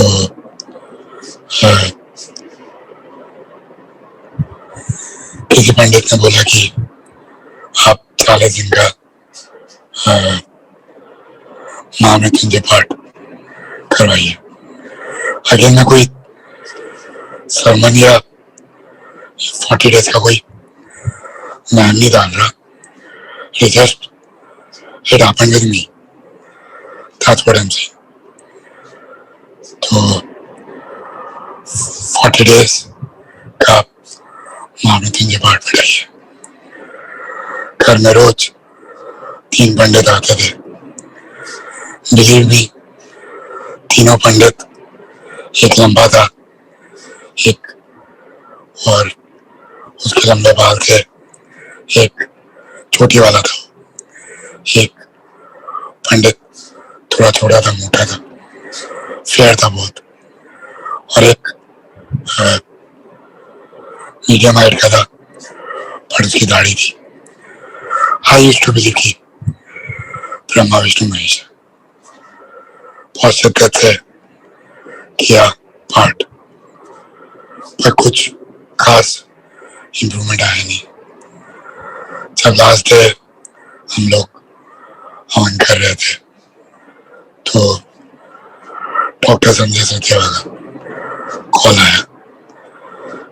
पापा तब उठाया नहीं पापा ने, बिकॉज वी वर बिजी हवन. शाम को कॉल किया, फ्राइडे नाइट थी. उन्होंने बोला कि देखो नवीन, 2 ऑप्शन है, either you go for a surgery, ये ऐसा करेंगे back to 2004 situation, otherwise you have an option that हम मेरे गुरु जी के पास चले थे. हम लोग तो भाग जाते थे, जो भी कहीं कुछ बोलता था. हम लोग एम्पायर स्टेट के रास्ते में की तरफ चल गए. We plan to reach by 6:30. My father is a bit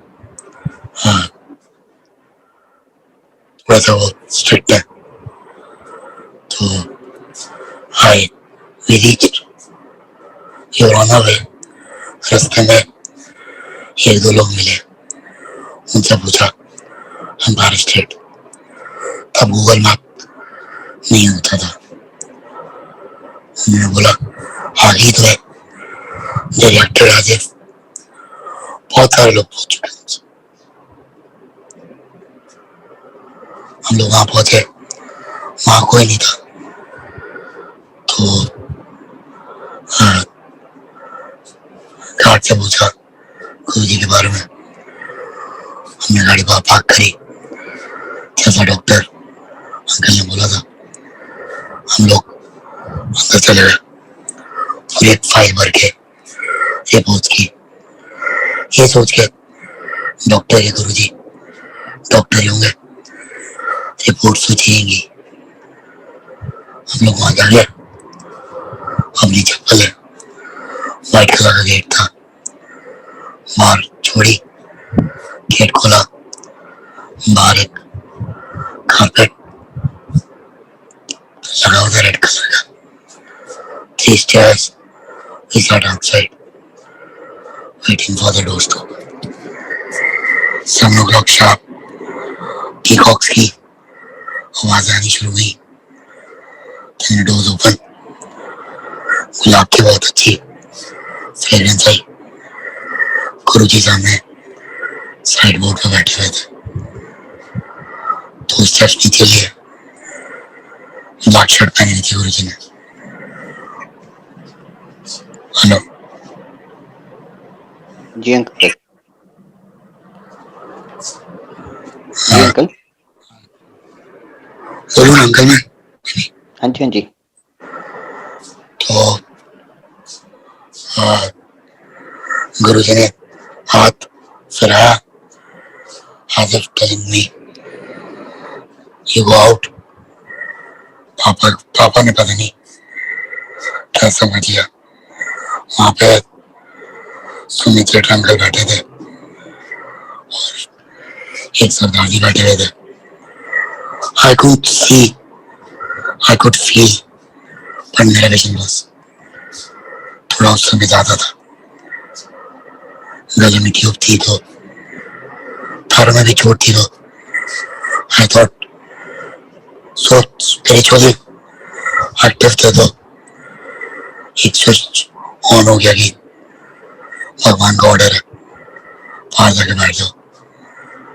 सत्संग शुरू हो गया, लोग आ रहे हैं, निकल रहे हैं।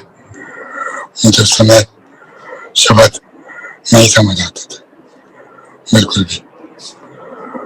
I was getting bored। फिर एकदम से गुरु पूरी पूजा शुरू हो गया।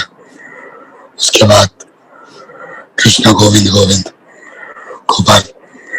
I was very happy क्योंकि Krishna ji Hanuman ji but only my friends, और कोई फ्रेंड ही नहीं था मेरे पास उस समय।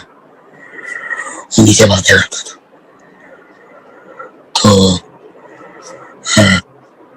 I was happy।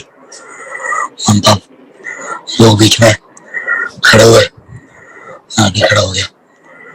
लोग बैठे, मैं भी बैठ गया। That's it। That's all I know। उसके बाद पापा मम्मी बाहर है, बोले कि लाइन में लग जाओ। लाइन में लग गया, अंदर शुरू हो गया। गुरुजी सामने गद्दी पे बैठे थे। I couldn't see him due to the vision loss। अच्छा मेरा पता नहीं उस समय दिमाग में क्या था। I thought myself as impure, so I didn't touch his feet। मतलब इम्प्योरिटी अपने आप से अंदर से होती थी, पता नहीं why।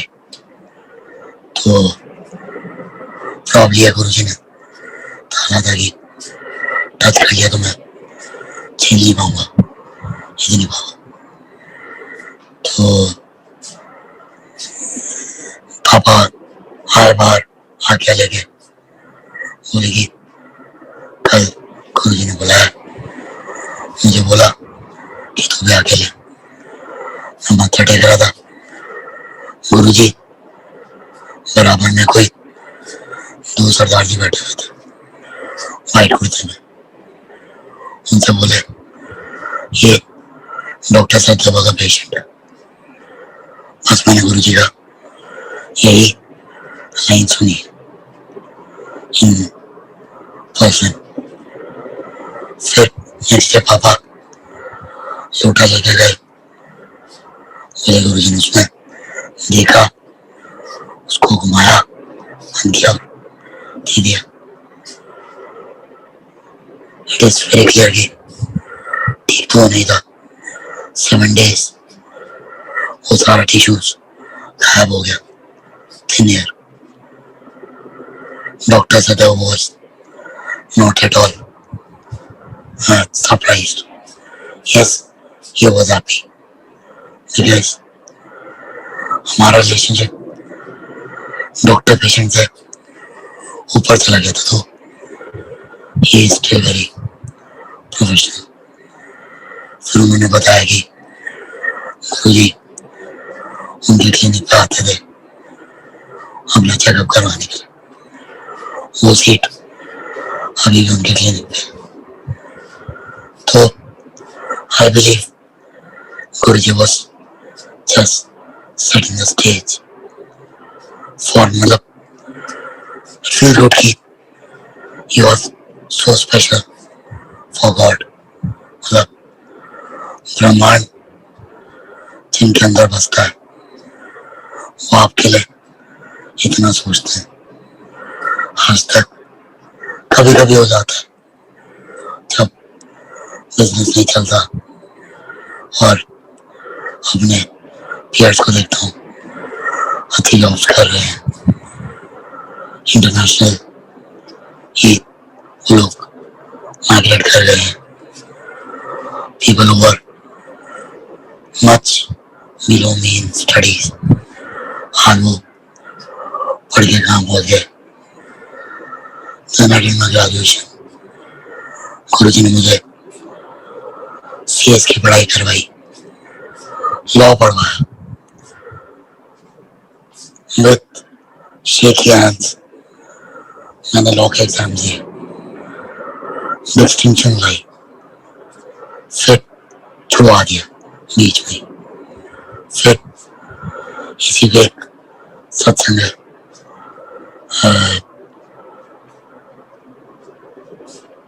गुरुजी ने मुझे हम लोग में CS की पढ़ाई करने के लिए पटेल नगर जाता था. तब तक गुरुजी समाधि ले चुके थे. अच्छा मैंने चलिए बाद में बताएंगे. तो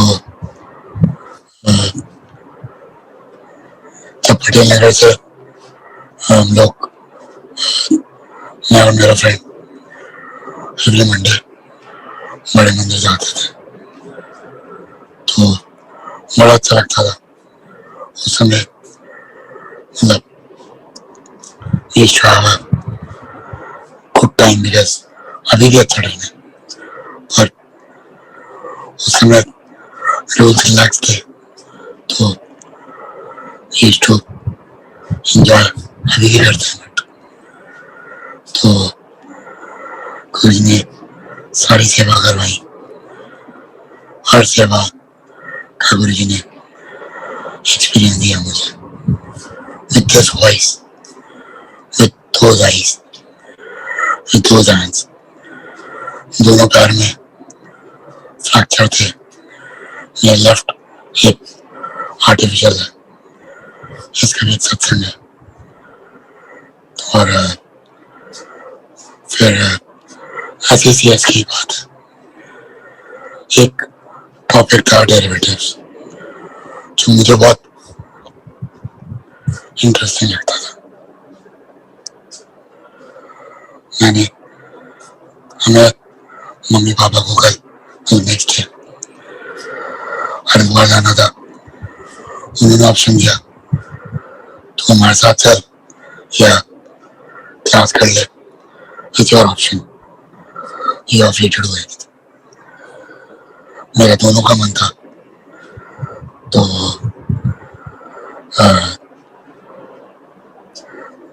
हरिद्वार में मेरे क्या सकते हैं उनका फैन राम जी का मंदिर है तो आई wanted to go there also. तो गुरुजी की फोटो के सामने खड़े होके बोला गुरुजी आप डेरिवेटिव्स पढ़ाओगे, मैं जा रहा हूँ हरिद्वार. और मैं भूल गया. आई टुक द बुक्स, नोट्स ले लिए, आते हुए जाते हुए पढ़ता हुआ गया.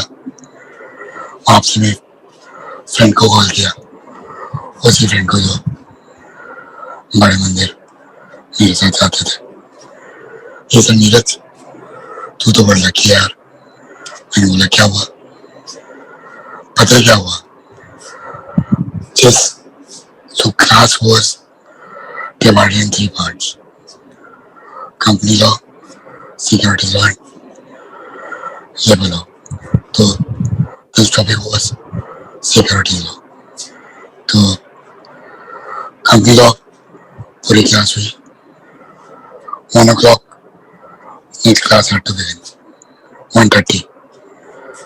1 o'clock डॉट क्लास में शॉर्ट सर्किट हो गया धुआं फैल गया, class was called off. Then next day पता चला वो टॉपिक कोर्स का पार्ट ही नहीं है, वो तो सर आर्ट ऑफ पैशन हमें बता रहे थे। वो टॉपिक क्लास में कभी पढ़ाया नहीं गया। CS बनने के बाद मेरा मन हुआ कि लेट्स ट्राई CFA, CS बना तो किया कोर्स। फर्स्ट मॉड्यूल की तैयारी कर रहे थे। What I realize, London College of Economics का प्रोफेसर से मैं वो टॉपिक्स डिटेल में पढ़ा, डेरिवेटिव्स, और फिर वो कोर्स भी ऐसे ही छोड़ दिया। फिर आई जॉइंड अ जॉब, 1.5 साल मैंने फाइनेंशियल इंस्ट्रूमेंट्स बेचे, with everything still there. And उसके बाद समवेयर 1.5 साल बाद अगेन वो प्रॉब्लम आ गई, कॉम्प्लिकेशन वाली। एंड 24 घंटे के लिए फिर से वेंटिलेटर पे चला गया। ऑल ऑफ अ सडन एक इंफेक्शन हुआ, गला कोलैप्स कर गया, डॉक्टर को वेंटिलेटर पे जाना पड़ा मुझे। पता चला मेरे गले में कोई एक चीज थी जो निकालनी पड़ी, जो बार बार इरिटेट कर रही थी। तो उसके बाद पापा ने बोला नहीं नीरज, आप घर पे बैठो, मैं शॉप खोल रहा हूँ, I cannot make you go around taking infections. तो क्योंकि इम्यूनिटी लो हो गई थी, अभी भी है, पर एक शॉप खोल ली घर के पास मॉल में कपड़ों की। डिप्रेशन में था तो जब मैं बेड पे लेटा हुआ था, डॉक्टर्स ने ये डिक्लेयर कर दिया था कि ये बंदा खुद से अपने बटन्स बंद कर ले तो भगवान को थैंक यू बोलना। आई वाज इन डिप्रेशन, क्या शॉप खोल के बैठ गया, इतनी पढ़ाई करी, ये तो गलत बात हो गई। तो